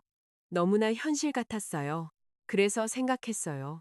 언젠가 우리 저축이 충분해지면 지붕을 고칠 수 있지 않을까요? 그러면 비가 올 때 산 아저씨가 더 이상 잠자리를 옮기지 않아도 되잖아요. 그 소박한 말들이 민준의 심장을 찔렀다. 서아는 이미 자신을 포함한 미래를 그리고 있었다. 소녀는 새지 않는 지붕, 꽃밭, 그리고 그와 함께하는 소박한 삶을 꿈꾸고 있었다. 반면 민주는 그 꿈이 결코 이루어지지 않을 것이라는 것을 알고 있었다. 적어도 서아가 상상하는 방식으로는. 서아, 민준이 나지막이 불렀다. 네, 서아가 고개를 돌렸다. 그녀의 눈은 순수하게 반짝였다. 민주는 소녀를 꼭 껴안고 자신의 이름이 산이 아니라는 것, 천 개의 꽃밭을 살 수 있는 부를 가졌다는 것, 그녀를 사랑한다는 것을 모두 이야기하고 싶었지만 그 말들은 목구멍에 걸렸다. 고백은 이 이별을 더욱 어렵게 만들 뿐이었다. 만약 서아가 그가 누구인지 안다면 소녀는 자괴감을 느끼거나 분노하거나 오히려 그의 적들의 표적이 될 수도 있었다. 아니다. 민주는 산으로 떠나야 했다. 산이 사라진 달콤한 추억이 되게 하라. 재앙을 가져온 민준이 아니라. 아니, 아무것도 아니야. 차가 참 맛있네. 민준이 씁쓸하게 미소 지으며 둘러댔다. 아저씨가 좋아하신다니 다행이네요. 아, 맞다. 저녁 준비해야겠어요. 산 아저씨는 쉬세요. 서아가 일어나 안으로 들어가며 인사를 건넸다. 민주는 테라스에 그대로 앉아 마침내 그의 방어벽을 뚫고 나온 눈물을 감추기 위해 이슬비가 얼굴을 적시게 내버려 두었다. 결정은 내려졌다. 그는 오늘 밤 떠나야 했다. 해가 뜨기 전, 그 검은 차가 돌아오기 전, 그가 이 작은 천국을 떠나는 발걸음을 더 이상 뗄 수 없게 되기 전. 진정한 사랑은 때로 가장 고통스러운 희생을 요구한다. 때로는 사랑하는 사람을 온전하고 안전하게 지키기 위해 놓아주는 것이 사랑하는 것이다. 민주는 그 사랑의 의미를 별 5개짜리 호텔에서 배운 것이 아니라 이 허름한 오두막 테라스에서 배웠다. 비를 맞으며 밤이 찾아왔다. 그들의 마지막 저녁 식사는 민준에게 너무나 감정적이었다. 그는 밥 한 톨 한 톨을 천천히 먹었다. 소박하지만 사랑이 가득 담긴 서아의 음식 맛을 음미했다. 그는 이웃집 이야기, 고추 가격 이야기, 들고양이 이야기 등 서아의 제잘거림을 들었다. 민주는 그것이 세상에서 가장 아름다운 교향곡인 것처럼 모든 것을 들었다. 바늘이 멈춘 낡은 벽시계는 밤 10시를 가리키고 있었. 서아는 이미 몇 번이나 하품을 했다. 밤이 깊었어요. 어서 주무세요. 내일 또 시장에 가야 하잖아요. 서아가 돗자리를 정리하며 권했다. 너 먼저 자. 서아. 나는 잠시 기도 좀 하고 잘게. 민준이 말했다. 그는 실제로 서아가 기도하는 모습을 자주 보았고 최근 며칠 동안 그 동작을 따라하며 서아가 가진 것과 같은 평온함을 찾아보려고 노력하기 시작했다. 서아는 기쁘게 미소 지었다. 세상에. 알았어요. 너무 늦게까지 하지 마세요. 안녕히 주무세요. 잘 자. 서아는 얇은 천 커튼으로만 구분된 자신의 침실로 들어갔다. 얼마 지나지 않아 규칙적인 숨소리가 들렸다. 서아는 잠이 들었다. 하루 종일 일한 피로가 그녀를 깊은 잠에 빠지게 했다. 민주는 천천히 일어났다. 그는 기도하지 않았다. 그는 살금살금 서아의 침대로 다가갔다. 불꽃을 작게 줄인 호롱불의 희미한 빛 속에서 민주는 꿈꾸고 있는 소녀의 얼굴을 바라보았다. 그 얼굴은 아무런 부담 없이 평화로워 보였다. 민준의 손이 뻗어 그 뺨을 어루만지고 싶었지만 그는 그녀를 깨울까봐 두려웠다. 미안해, 서아. 들리지 않을 정도로 속삭였다. 그의 목소리는 갈라졌다. 희망을 가져다주고 상처만 남기고 떠나서 미안해. 하지만 믿어줘. 이것이 너를 지키는 유일한 방법이야. 내 어두운 세계가 너의 빛을 파괴하게 둘 수 없어. 민주는 돌아섰다. 서아가 조잡한 실로 몇 군데 꿰매준 그의 값비싼 재킷을 집었다. 그는 부엌칼로 재킷 안감을 약간 찢었다. 그곳에는 사고가 나기 전 비상금으로 넣어두었던 고액권 달러 몇 장과 붉은색 원화 몇 장이 숨겨져 있었다. 시골 사람 기준으로 보면 엄청난 액수였다. 이 오두막을 제대로 된 벽돌집으로 개조하기에 충분했다. 심지어 서아가 꿈에 그리던 꽃가게를 열자본으로도 충분했다. 민주는 그 돈을 서아의 침대 옆 작은 탁자 위에 놓았다. 하지만 그는 돈만으로는 충분하지 않다는 것을 알았다. 그는 편지를 남겨야 했다. 떨리는 손으로 그는 밥을 쌌던 낡은 종이 한 장과 서아의 뭉툭한 연필한 자루를 집었다. 민주는 빈 종이를 오랫동안 쳐다보았다. 뭐라고 써야 할까? 사랑해. 아니다. 그것은 서아가 그를 기다리게 만들 것이다. 나를 잊어. 아니다. 민주는 서아가 그를 잊는 것을 견딜 수 없었다. 마침내 그는 모든 것을 대표하는 짧은 문장을 썼다. 서아에게 죽어가던 나를 다시 살려줘서 고마워. 네가 준 밥 한 톨, 미소 하나, 그리고 산이라는 이름에 감사해. 말없이 떠나서 미안해. 내 기억이 서서히 돌아오고 있고 너를 다치게 하지 않기 위해 과거에 해결해야 할 일들이 있어. 이 돈으로 내 꿈을 이뤄. 그 꽃가게를 지어 이 오두막 지붕도 고치고 나를 찾지 마. 운명이 허락한다면 내가 다시 너에게 돌아갈 길을 찾을게. 몸 조심해. 너는 내가 만난 사람 중에 가장 강하고 아름다운 여자야. 산이민주는 그 종이를 접어돈 아래에 놓고 시들기 시작한 장미가 담긴 작은 꽃병으로 눌러놓았다. 그는 다시 재킷을 입었다. 이상한 기분이었다. 이 옷은 그의 권력의 상징이었다. 하지만 오늘 밤은 무겁고 고통스러운 갑옷처럼 느껴졌다. 민주는 오두막을 한 번 더 둘러보았다. 흙냄새, 물방울 소리, 그리고 그가 여기서 느꼈던 따뜻함을 기록했다. 무거운 발걸음으로 민주는 오두막 문을 열었다. 차가운 밤바람이 즉시 그를 맞았다. 그는 밖으로 나가 삐걱거리지 않도록 문을 조심스럽게 닫았다. 밖에는 비가 그치고 젖은 땅과 짙은 안개만 남아 있었다. 민주는 어둠을 뚫고 멀어져 갔다. 그가 떼는 걸음마다 서아에게서 멀어졌지만 강민준이라는 본래의 정체성에는 다시 가까워졌다. 그는 뒤돌아보지 않았다. 만약 돌아본다면 그의 결심이 무너지고 다시 달려가 서아를 껴안을까봐 두려웠다. 그 어두운 숲속에서 민주는 맹세했다. 나는 도시로 돌아갈 것이다. 내 왕좌를 되찾을 것이다. 서아를 건드리려는 자는 누구든 파멸시킬 것이다. 그리고 이 세상이 그 소녀에게 안전해지면 나는 숨어있는 도망자가 아니라 그녀와 나란히 설 자격이 있는 남자로 다시 돌아올 것이다. 그날 밤 다른 구름 뒤에 숨었다. 마치 가슴 찢어지는 이별을 참아보지 못하겠다는 듯이 오두막 안에서 서하는 잠결에 약간 움직이며 낡은 베개를 껴안았다. 그녀는 내일 아침 눈을 떴을 때 자신의 세상이 영원히 변할 것이라는 것을 깨닫지 못했다. 산은 그의 작은 태양이 계속 빛나도록 하기 위해 자신의 궤도를 떠났다. 민준의 발걸음은 숲의 안개 속으로 점점 빠르게 사라졌다. 젖은 땅에 신발 자국을 남겼지만 그것은 곧 비에 씻겨 없어질 것이다. 하지만 마음에 남긴 추억의 흔적은 시간이 결코 지울 수 없을 것이다. 왕의 귀환이 시작되었다. 아직 완전히 떠나기도 전에 이미 숨막히는 그리움을 안고서 아침 햇살이 부끄러운 듯 대나무벽 틈새로 스며들었. 마치 깊이 잠든 오두막 주인의 잠을 방해하고 싶지 않다는 듯이. 망고나무 가지에서 지저귀는 새들의 시끄러운 소리가 매일 서아를 깨우던 자연의 알람이었다. 소녀는 천천히 몸을 뒤척이며 뻣뻣한 근육을 풀었. 입가에 옅은 미소가 번졌다. 오늘 다시 산과 함께 시장에 갈 생각을 하니 절로 나오는 미소였다. 어제 오후 그의 늠름한 등이 꽃바구니를 짊어지던 모습이 아직도 선명하게 남아 가슴속에 따뜻함을 전해주었다. 산 아저씨, 일어나세요. 아침이에요. 서아가 돌아보지 않고 부드럽게 불렀다. 그녀의 손은 얇은 이불을 개느라 분주했다. 조용했다. 대답이 없었다. 그 남자가 일어날 때 보통 들리던 대나무 침대 삐걱거리는 소리도 없었다. 잠에서 깬 특유의 헛기침 소리도 없었다. 서아는 방 건너편 대나무 침상을 돌아보았다. 비어 있었다. 판다누스 잎 돗자리는 깔끔하게 말려 있었다. 산에 머리맡이 되곤 했던 손베개는 이제 차갑고 텅 빈 채로 보였다. 서아의 심장이 이상하게 두근거렸다. 아마 화장실에 가셨거나 물을 기르러 가셨겠지. 그녀는 갑자기 엄습하는 불안감을 떨쳐내려 애썼다. 서아는 일어나 뒷문으로 걸어갔다. 조용했. 화장실 문은 열려 있었다. 바가지는 말은 채 놓여 있었다. 그녀는 앞마당으로 달려갔다. 아무도 없었다. 어젯밤 비에 젖었던 발자국만 마르기 시작했다.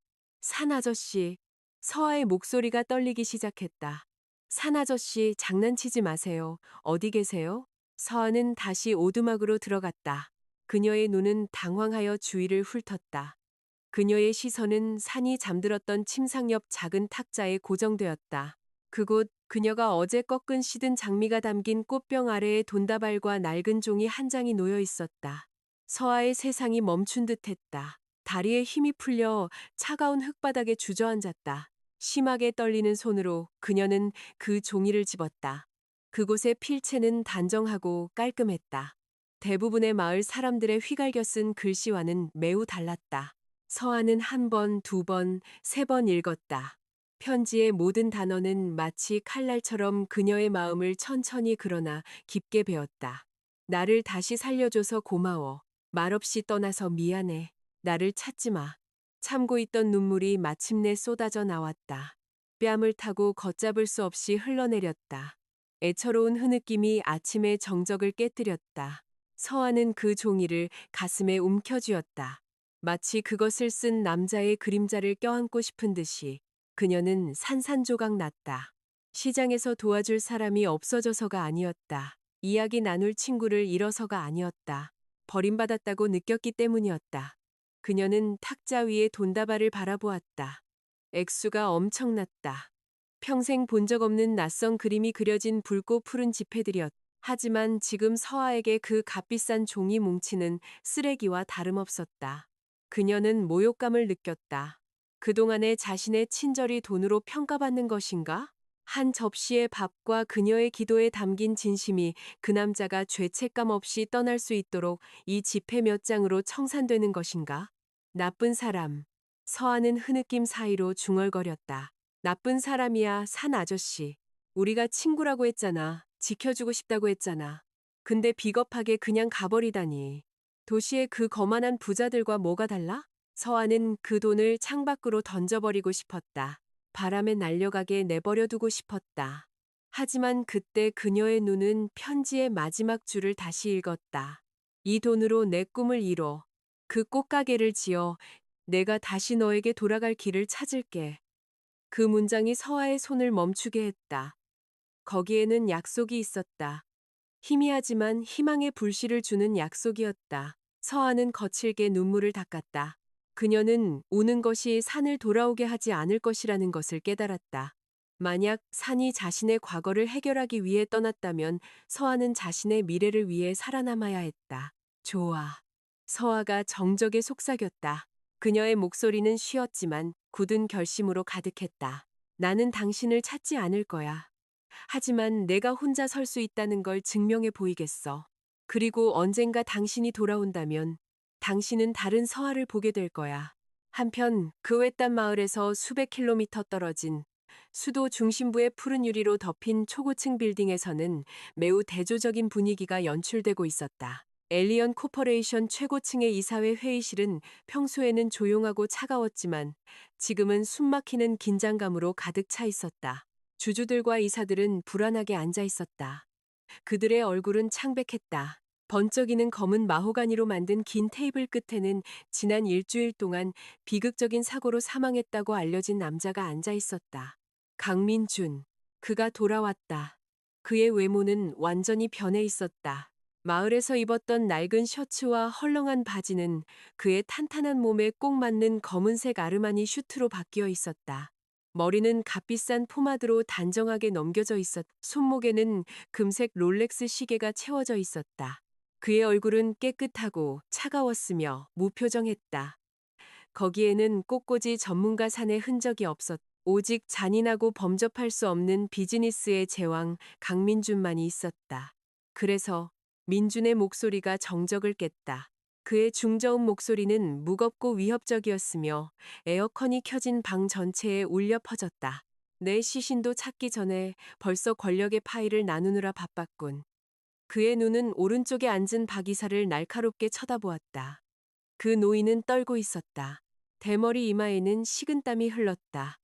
그는 검은색 SUV 안에 있던 바로 그 사람이었다. 그는 민준의 차브레이크 조작 배후에 있었. 강 회장님, 저희는 단지 권력 공백이 생기지 않도록 회사를 구하려고 했을 뿐입니다. 박 이사가 더듬거리며 변명했다. 민준은 비스듬히 미소 지었다. 눈에는 웃음기가 없는 미소였다.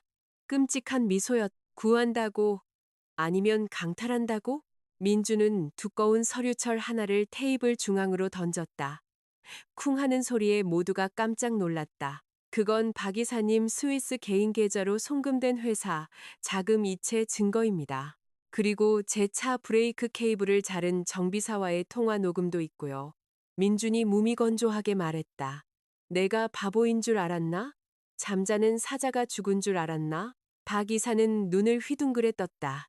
얼굴에서 핏기가 가셨다. 그는 일어나 도망치려 했다.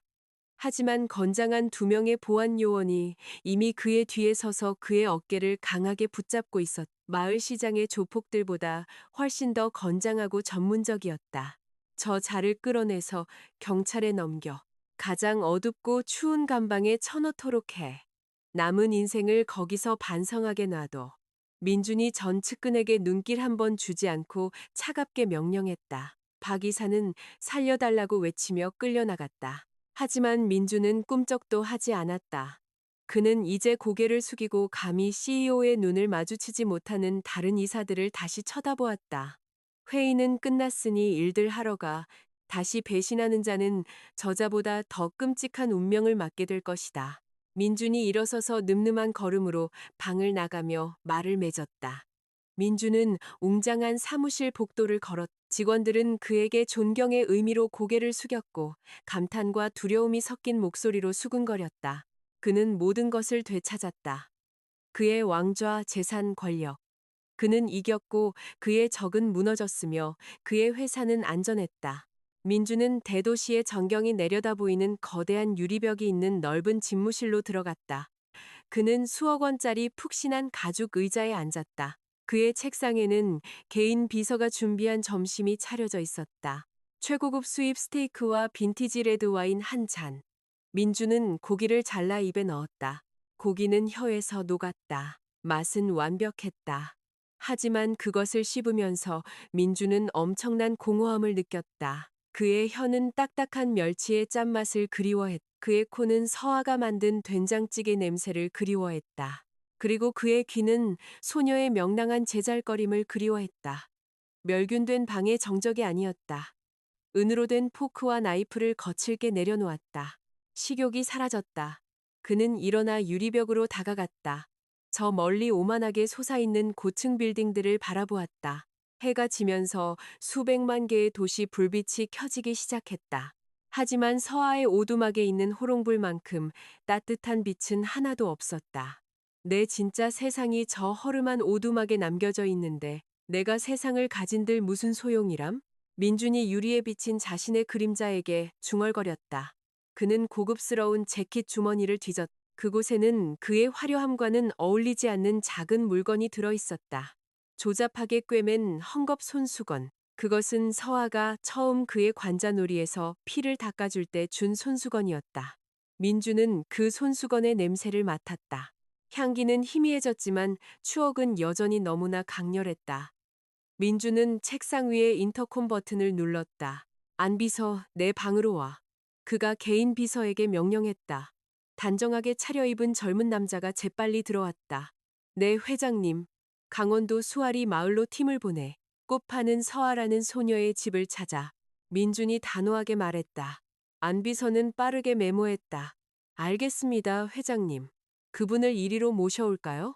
아니, 민준이 재빨리 저지했다. 그는 숨을 고르며 자신을 진정시켰다. 그녀를 방해하지 마. 내가 보냈다는 걸 알게 하지도 말고 단지 그녀의 안전을 확인하고 싶을 뿐이야. 집 지붕이 수리되었는지 확인해. 마을 지원 프로그램 같은 걸로 꾸며. 자연스럽게 시장에서 조폭들이 그녀를 괴롭히지 못하게 해. 멀리서 그녀를 보호해. 알겠나? 안비서는 이례적인 명령에 약간 혼란스러워 보였지만 순순히 고개를 끄덕였다. 알겠습니다, 회장님. 실행해.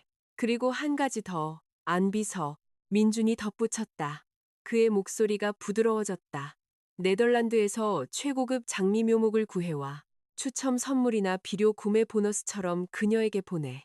그녀는, 그녀는 장미를 아주 좋아해. 알겠습니다, 회장님. 비서가 나간 후 민주는 다시 저녁 하늘을 바라보았다. 그는 서아의 아버지의 낡은 책에서 읽었던 한 지혜로운 문장을 떠올렸다. 때로는 거리가 헤어지기 위해 만들어지는 것이 아니라 멀리 떨어진 두 마음을 기도가 얼마나 강하게 연결하는지 시험하기 위해 만들어진다. 그는 지금 돌아갈 수 없다는 것을 알았다. 그의 회사에는 아직 청소해야 할 것들이 많았다. 언젠가 그 소녀가 그의 곁에 있을 때 더 이상 서아를 해칠 수 없도록 제거해야 할 숨겨진 적들이 아직 많았다. 민주는 안전한 미래를 위해 이 고통스러운 그리움을 참기로 선택했다. 한편 마을에서 서아는 다시 일어서기 시작했다. 그녀는 그 돈을 태우지 않았다. 그녀는 산의 유언에 따라 현명하게 사용했다. 그녀는 목수를 불러 더 이상 새지 않도록 오두막 지붕을 수리했다. 그녀는 시장의 꽃을 먼지로부터 보호하기 위해 간단한 유리 진열장을 샀다. 하지만 그녀는 자신의 소박한 삶을 바꾸지 않았다. 그녀는 여전히 낡은 옷을 입고 여전히 소박하게 먹었다. 아직 많이 남은 돈은 산과 서아의 미래 통장이라는 이름으로 읍내은행에 저축했다. 매일 밤 잠들기 전 서아는 이제 튼튼한 양철 지붕이 덮인 오두막 테라스에 앉았다. 그녀는 어딘가에서 산도 보고 있을지 모르는 같은 달을 바라보았다. 그녀는 손을 들어 같은 기도를 하늘에 올렸다. 하느님, 그가 어디에 있든 지켜주세요. 만약 그가 집으로 돌아오는 길을 잊었다면 그의 마음을 이곳으로 다시 이끌어 주세요. 저는 언제까지나 기다릴게요. 시간이 흐르고 계절이 바뀌었다. 민주는 자신의 제국을 뚫을 수 없는 요새로 재건하는데 몰두했다. 하지만 그의 사무실 벽에 걸린 시계의 모든 초침 소리는 그의 귀향일로 향하는 카운트다운이었다. 그는 모든 것을 준비하고 있었다. 화려한 청혼도 성대한 결혼 파티도 아니었다. 그는 서아의 진심과 나란히 설 자격이 있는 남자가 되기 위해 자기 자신을 준비하고 있었다. 그리고 모든 일이 끝나고 마지막 적이 쓰러졌을 때 민주는 집무실 달력 앞에 섰다. 그는 빨간색 마커로 한 날짜에 동그라미를 쳤다. 그날은 그가 값비싼 재킷을 벗고 다시 산이 되어 그의 태양을 데리러 가는 날이었다. 기다려 서아. 조금만 더. 민준이 그리움에 가득 차 속삭였다. 3개월은 느리지만 확실하게 부는 바람처럼 지나갔다. 서아에게 매일은 희망과 기다림의 연속이었다. 그녀의 꽃가게는 이제 훨씬 나아졌다. 기적적인 기도 덕분이라고 믿는 추첨 선물, 수입꽃 묘목, 그리고 집을 수리해준 마을 지원 프로그램 덕분에 그녀의 삶은 더 나아졌다. 하지만 시멘트나 아무리 많은 돈으로도 메울 수 없는 큰 구멍이 그녀의 마음속에 있었다. 산이라는 존재의 상실은 여전히 무딘 통증을 남겼다. 장미가 필 때마다 그들이 함께 꽃을 꽂던 순간의 기억이 떠올랐다. 그날 오후 먹구름이 낮게 드리워져 있었다. 산이 처음 그녀의 오두막에 왔던 날과 똑같았다. 서아가 앞마당에서 국화 화분을 정리하고 있을 때 부드러운 엔진 소리가 가까워지는 것이 들렸다. 이장님의 낡은 오토바이 소리도 모래 운반 트럭 소리도 아니었다. 그것은 값비싸고 고급스러운 자동차 엔진 소리였다. 번쩍이는 검은색 세단 한 대가 서아의 오두막 나무 울타리 바로 앞에 멈췄다. 차 문이 열렸다. 제복을 입은 운전사가 내려와 뒷좌석 문을 정중하게 열어주었다. 서아의 심장이 세차게 뛰었다. 마치 누가 나올지 아는 것처럼. 하지만 그녀는 다시 실망할까봐 숨을 참았다. 값비싸 보이는 갈색 가죽 구두 한 쌍이 땅을 밟았다. 그리고 그 모습이 드러났다. 강민준. 하지만 그는 딱딱한 아르마니 슈트와 실크 넥타이를 맨 강민준이 아니었다. 그는 소매를 팔꿈치까지 걷어올린 평범한 흰색 셔츠를 입고 있었다. 편안한 베이지색 치노 팬츠를 입고 있었고 금색 시계는 없었다. 그의 모습은 깨끗하고 단정했지만 친근하게 느껴졌다. 마치 한 단계 업그레이드된 산처럼 느껴졌다. 서아는 제자리에 얼어붙었다. 손에서 식물 가위가 떨어져 땅에 떨어졌다. 민주는 거기 서서 그동안 꿈속에서만 참아왔던 시선으로 서아를 바라보았다. 그리움, 사랑, 그리고 죄책감이 뒤섞여 깊은 눈빛이 되었다. 그는 거대한 꽃다발을 가져오지 않았다. 다이아몬드 반지를 가져오지도 않았다. 그는 단지 자기 자신만을 가져왔다. 천천히 민주는 마당으로 들어섰다. 그의 모든 발걸음은 단호하면서도 조심스럽게 들렸다. 안녕하세요, 서아 씨. 민준의 목소리는 부드러웠다. 예전에 아침마다 그녀에게 인사를 건네던 사내 목소리와 똑같았다. 서아는 대답하지 않았다. 입술이 떨렸다. 벅차오르는 감정을 참느라 가슴이 들썩였다. 분노, 그리움, 실망, 행복 모든 것이 충돌했다. 당신? 서아의 목소리가 막혔다. 당신은 누구세요? 산이에요. 아니면 산인 척하는 그분이에요? 민주는 서아 앞에서 세 걸음 멈췄다. 그는 씁쓸하게 미소 지었다. 나는 강민준이에요. 그가 솔직하게 말했다. 하지만 내 마음, 내 영혼은 영원히 당신이 여기서 만들어준 산의 것이에요. 서아는 한 걸음 물러섰다. 왜 돌아왔어요? 당신은 떠났잖아요. 당신만의 세상이 있잖아요. 왜 이 허름한 오두막에 다시 왔어요? 자랑하러 왔어요? 돈을 더 주러 왔어요? 서아의 눈에서 눈물이 흐르기 시작했다. 말없이 버려졌던 아픔이 다시 솟아올랐다. 민주는 재빨리 고개를 저었다. 그는 그동안 지켜왔던 예의의 경계를 무시하고 다가가 먼지 나는 땅 위에 서아의 발 앞에 바로 무릎을 꿇었다. 왕자처럼 공주에게 청혼하는 무릎이 아니라 용서를 구하는 죄인처럼 무릎을 꿇었다. 자랑하러 온 게 아니에요, 서아 씨. 그리고 하느님께 맹세코 다시는 돈으로 당신을 모욕하지 않을 거예요. 민준이 진심으로 말했다. 그는 고개를 들어 젖어 있는 소녀의 눈동자를 바라보았다. 사과하러 왔어요. 처음부터 당신을 속인 것에 대해 미안해요. 나는 기억을 잃은 적이 없어요. 나는 적들에게 쫓겨 죽을까봐 당신의 친절 뒤에 숨었던 비겁자였어요. 서아는 숨을 헐떡였다. 그 고백은 고통스러웠지만 또한 안도감을 주었다. 마침내 진실이 밝혀졌다. 나는 내가 누구인지에 대해 당신을 속였어요. 민준이 말을 이었. 그의 목소리는 울음을 참느라 떨리고 있었다. 하지만 내 감정에 대해서는 한 번도 거짓말한 적이 없어요. 우리가 한솥밥을 먹을 때, 꽃을 꽂을 때, 시장에서 내가 당신을 변호할 때 그 모든 것은 진짜였어요. 그것은 거짓으로 가득 찬 내 인생에서 가장 정직한 부분이었어요. 그럼 왜 떠났어요? 서아가 나지막이 흐느꼈다. 사랑했기 때문이에요. 민준이 단호하게 대답했다. 그때 내 세상은 위험했어요. 서아 씨, 내가 계속 머물렀다면 그들이 당신을 죽였을 거예요. 나는 먼저 내 세상을 정리하기 위해 떠나야 했어요. 더 이상 어떤 악당도 당신의 머리카락 끝 하나 건드릴 수 없도록 확실히 해야 했어요. 그리고 이제 나는 끝냈어요. 나는 자유로워졌어요. 민주는 손을 내밀었다. 손바닥은 환영을 기다리며 활짝 열려 있었다. 나는 더 이상 도망자가 아니에요. 나는 더 이상 이름 없는 이방인이 아니에요. 나는 강민준, 당신과 함께 소박하게 사는 법을 배우고 싶은 평범한 남자예요. 나는 궁전을 제안하지 않아요. 당신의 궁전이 이 꽃밭이라는 것을 알기 때문이에요. 나는 공허한 사치를 제안하지 않아요. 나는 당신의 꿈을 실현하는 데 동행할 나 자신을 제안해요. 영에서부터 정직함에서부터 시작해요. 서아는 그 손을 바라보았다. 예전에 장작을 패느라 거칠었던 손. 이제는 부드러웠지만 다른 힘을 제공했다. 그녀는 민준의 눈을 들여다보았다. 그녀는 민준이 밥그릇을 그녀 쪽으로 밀어줄 때와 같은 진심을 보았다. 그녀는 깊은 후회를 보았다. 서아는 용서하는 것이 어렵다는 것을 깨달았지만 진심 어린 사랑 없는 삶은 훨씬 더 고통스럽다는 것을 깨달았다. 그리고 그녀 앞에는 그녀의 마음을 되찾기 위해 땅만큼이나 자신의 자존심을 낮추고 무릎 꿇고 있는 사랑이 있었다. 천천히 그녀도 민준 앞에 무릎을 꿇어 눈높이를 맞췄다. 민준의 내민 손을 잡지 않고 대신 작은 주먹으로 남자의 넓은 가슴을 가볍게 쳤다.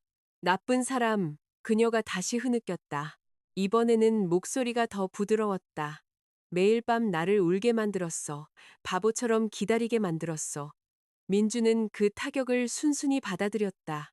알아, 마음껏 때려. 나는 그럴 자격이 있어. 다시는 떠나지 마. 서아가 마침내 약해진 목소리로 속삭였다. 그녀는 몸을 기울여 처음으로 민준의 어깨에 이마를 기댔다. 민준은 잠시 얼어붙었다. 믿을 수 없어. 그리고 가슴에 넘쳐오르는 엄청난 안도감과 함께 그는 서아의 작은 몸을 품에 안았다. 꼭 따뜻하게 마침내 집을 찾은 퍼즐 조각처럼 완벽하게 어디에도 안 가, 서아. 다시는 안 가. 민준이 소녀의 귓가에 속삭였다.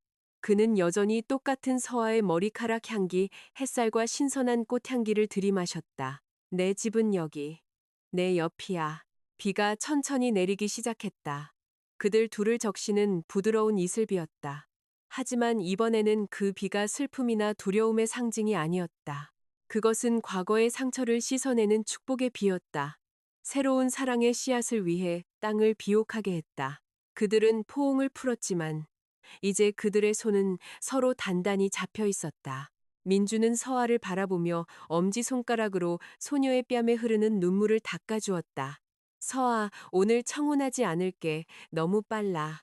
그리고 우리는 제대로 시작하고 싶어. 나는 너를 강민준으로 알고 싶고 네가 산이라는 가면 없이 나를 알았으면 좋겠어. 천천히 가자. 이 오두막처럼 튼튼한 기반을 만들자. 폭풍을 견뎌낸 서아는 굳건히 고개를 끄덕였다. 마침내 그녀의 입술에 달콤한 미소가 피어났다. 민준이 가장 그리워했던 미소였다. 네, 강민준 씨. 처음부터 시작해요. 근데 가끔 산 아저씨라고 불러도 돼요? 강민준이라는 이름은 외계인 이름 같아서요. 민준은 활짝 웃었다. 그 마당에 울려 퍼지는 행복한 웃음이었다. 네가 부른다면 뭐든지 괜찮아. 그날 오후는 소박하지만 아름다운 풍경으로 끝났다. 젊은 CEO와 꽃 파는 소녀가 오두막 테라스에 나란히 앉아 있었다. 따뜻한 차 두 잔과 튀긴 바나나가 함께했다. 호화로운 건물에서의 성대한 결혼식에 대한 거창한 약속은 없었다. 오직 미래 계획, 집 뒤 꽃밭 확장, 최고의 비료 종류, 그리고 기쁠 때나 슬플 때나 서로를 지키겠다는 약속에 대한 따뜻한 대화만 있었다. 하늘에는 먹구름이 서서히 걷히고 부끄러운 듯 나타난 무지개의 빗줄기로 바뀌었다. 그들의 사랑 이야기도 그랬다. 폭풍과 거짓으로 시작했지만 현실적이고 다채로운 아름다움으로 끝났다. 민주는 자신의 가장 큰 부를 은행 금고가 아니라 그에게 온전한 인간이 되는 법을 가르쳐준 가난한 소녀의 마음에서 찾았다. 그리고 서아, 그녀는 백마탄 왕자를 얻지 못했다. 하지만 그녀는 기꺼이 그녀와 함께 열심히 일하고 매일 그들의 사랑의 꽃에 물을 주어 영원히 자라게 할 인생의 동반자를 얻었다. 인연은 결코 짧은 시간이 아니었지만 민준과 서아에게 그 시간은 잔잔하고 시원하게 흐르는 강물처럼 지나갔다. 그 기간 동안 그들의 관계뿐만 아니라 수아리 마을의 삶의 풍경에도 큰 변화가 일어났다. 두 계층이 다른 사람들의 만남을 말없이 지켜보았던 허름한 오두막은 이제 더 이상 홀로 서 있지 않았다. 그 주위에는 보는 사람의 눈을 사로잡는 작은 식물원이 펼쳐져 있었다. 서아의 꿈은 더 이상 잠꼬대가 아니었다. 민준이 서아의 이름으로 구입한 넓은 부지 앞쪽에는 유리와 철목으로 된 예술적인 건물이 서 있었다. 서아의 어머니 꽃집이라고 우아하게 쓰인 간판이 걸려 있었다. 그곳은 단순한 꽃집이 아니었다. 그 지역에서 가장 큰 화훼 재배 중심지였다. 서아는 더 이상 혼자 일하지 않았다. 그녀는 마을의 아주머니들, 예전에 먹고 살기 힘들었던 과부들을 고용하여 꽃을 돌보는 것을 도왔다. 예전에 한 접시의 밥밖에 나눌 수 없었던 소녀는 이제 이웃에게 복을 나누어주는 신의 긴 손이 되었다. 민준. 그 남자는 독특하지만 행복한 이중 생활을 했다. 평일에는 존경받는 엘리언 코퍼레이션의 CEO로서 이제 마을의 새집 2층에 지은 집무실에서 화상회의를 주재했다. 그들의 추억이 깃든 오두막에서 멀지 않은 곳에 위치한 편안하고 현대적인 한옥이었다. 고속 위성 인터넷 연결은 그가 자신의 천국을 떠나지 않고도 제국을 계속 통제할 수 있도록 보장했다. 하지만 오후에 노트북이 닫히면 그의 값비싼 재킷은 평범한 티셔츠와 반바지로 바뀌었다. 민주는 다시 산이 되었다. 땅을 파고 뒤뜰 연못의 물고기에게 먹이를 주는 것을 좋아하는 소박한 남자. 그날 오후 하늘은 완벽한 황금빛 주황색이었다. 바람이 부드럽게 불며 피기 시작한 월화향의 향기를 실어왔다. 민주는 서아를 데리고 그들의 농장 뒤 작은 언덕으로 산책을 갔다. 서아는 꽃무늬가 있는 소박한 원피스를 입고 있었다. 긴 머리는 바람에 흩날리도록 내버려 두었다. 왜 이리로 왔어요? 강민준 씨 오늘 밤 싱가포르 투자자들과 회의 있다고 하지 않았어요? 서아가 민준의 단단한 팔에 꼭 붙잡으며 순진하게 물었다. 민준은 신비롭게 미소 지었다. 회의는 취소했어. 수조원보다 훨씬 더 중요한 일이 있어, 서아. 그들은 언덕 꼭대기에 도착했다. 그곳 우거진 늙은 반얀트리 아래에 민주는 작은 깜짝 선물을 준비해 두었다. 두 개의 의자가 놓인 둥근 나무 테이블은 해가 지면서 희미하게 켜지기 시작한 작은 전구들로 장식되어 있었다. 테이블 위에는 프랑스 레스토랑의 호화로운 요리가 아니라 그들의 전설적인 메뉴가 차려져 있었다. 따뜻한 밥, 미나리 볶음, 멸치, 그리고 된장찌개. 서아는 믿을 수 없다는 듯 입을 막았다.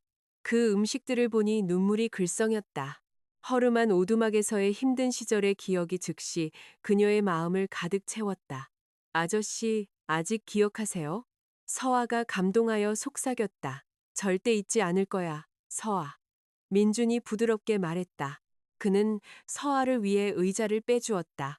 이 음식이 내 목숨을 구했고 이 음식을 먹을 때의 함께함이 내 영혼을 구했어. 앉아, 서아.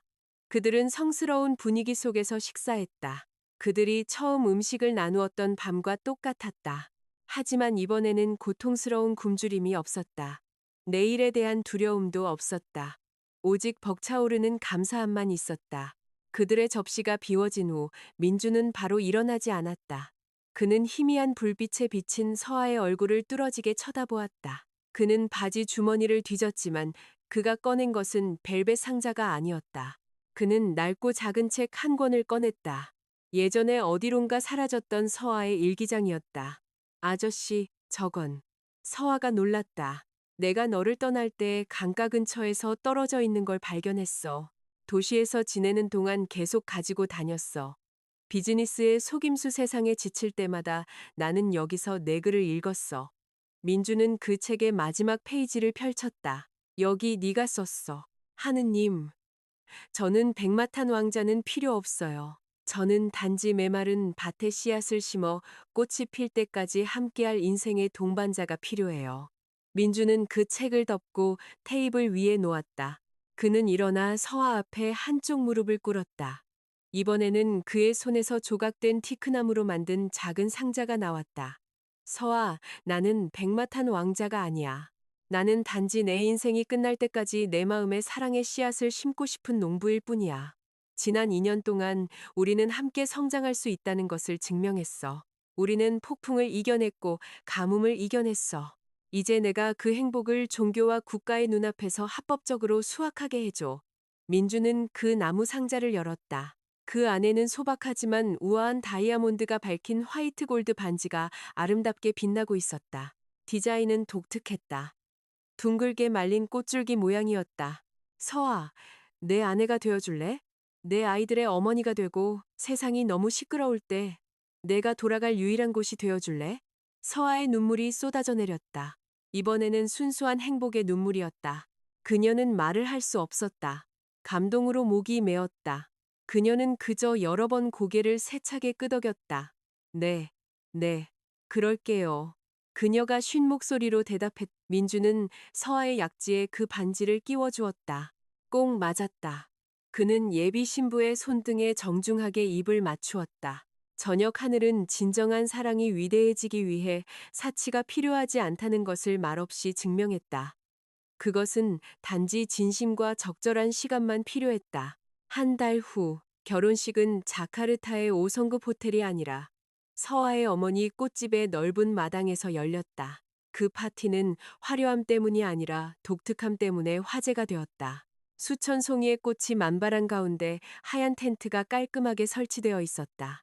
하객들은 대조적이지만 조화로운 조합이었다. 한 테이블에는 값비싼 슈트를 입은 다국적 기업의 이사들이 앉아 있었다.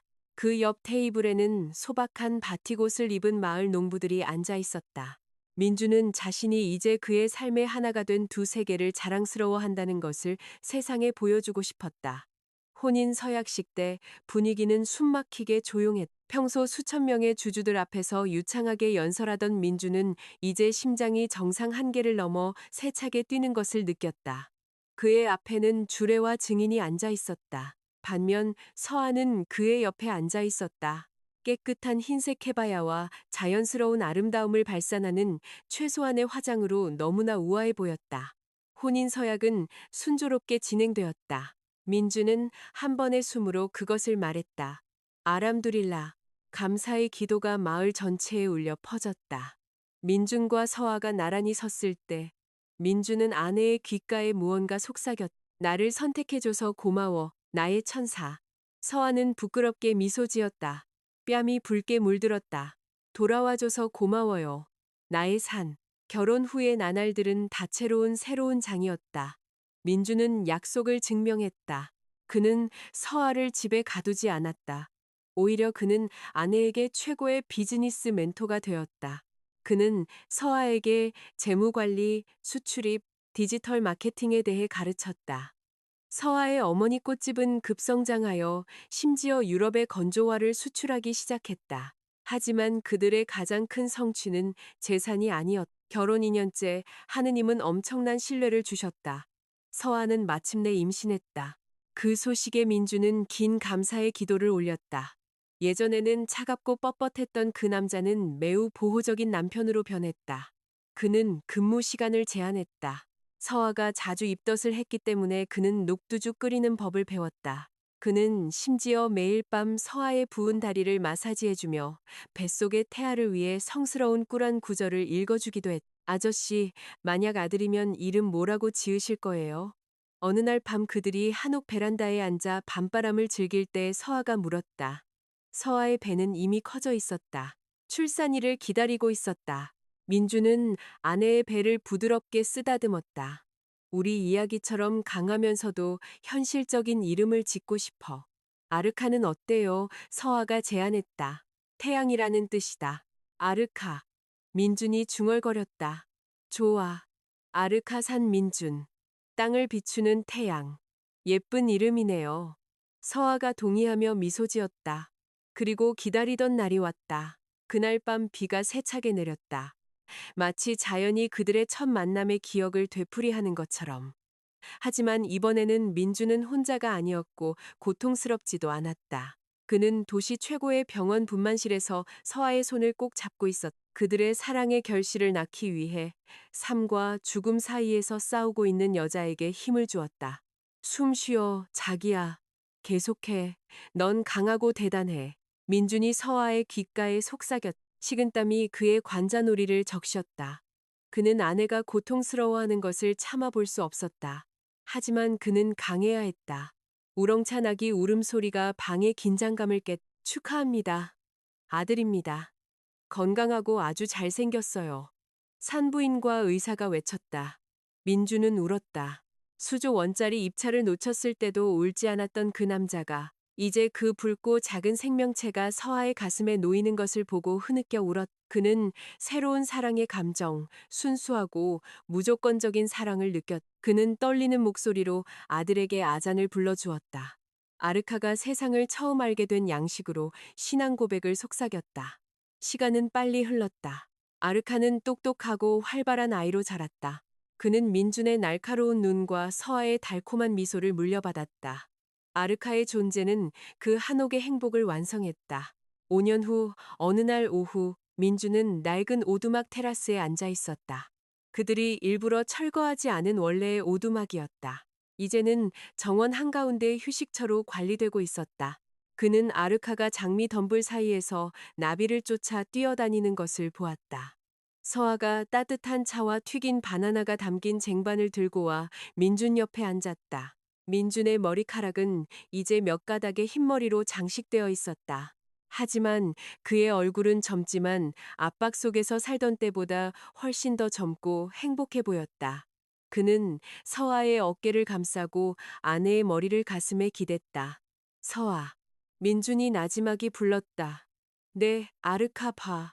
민준이 잠자리를 잡았다가 다시 놓아주며 활짝 웃는 아들을 가리켰다. 그는 발에 흙을 묻히고 얼굴에 햇살을 받으며 자랐어.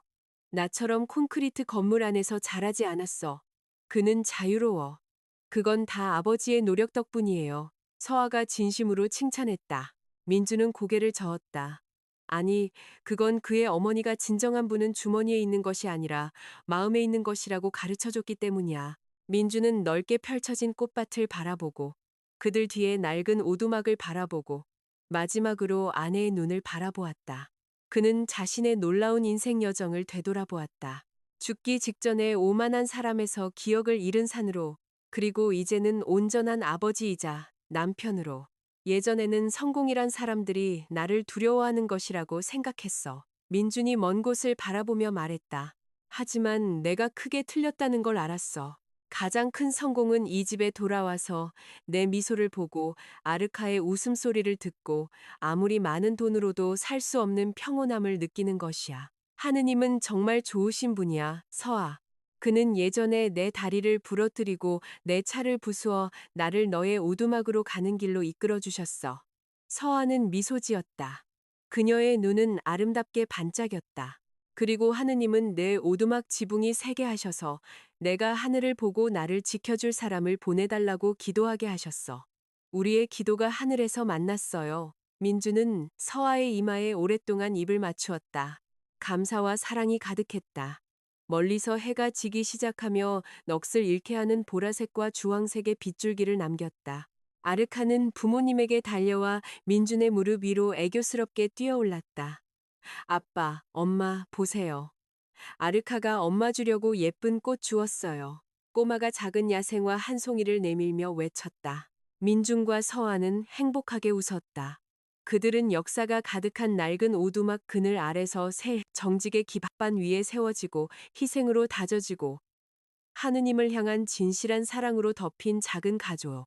기억을 잃은 척하는 부자 사장과 가난한 꽃 파는 소녀의 이야기는 이제 그 마을의 달콤한 전설이 되었다. 사랑은 결코 계급을 따지지 않는다는 명백한 증거. 사랑은 단지 받아들일 마음과 영에서부터 다시 시작할 용기만 필요하다. 그리고 민준에게 서아는 그의 마지막 숨이 멎을 때까지 지킬 유일한 보물이었다.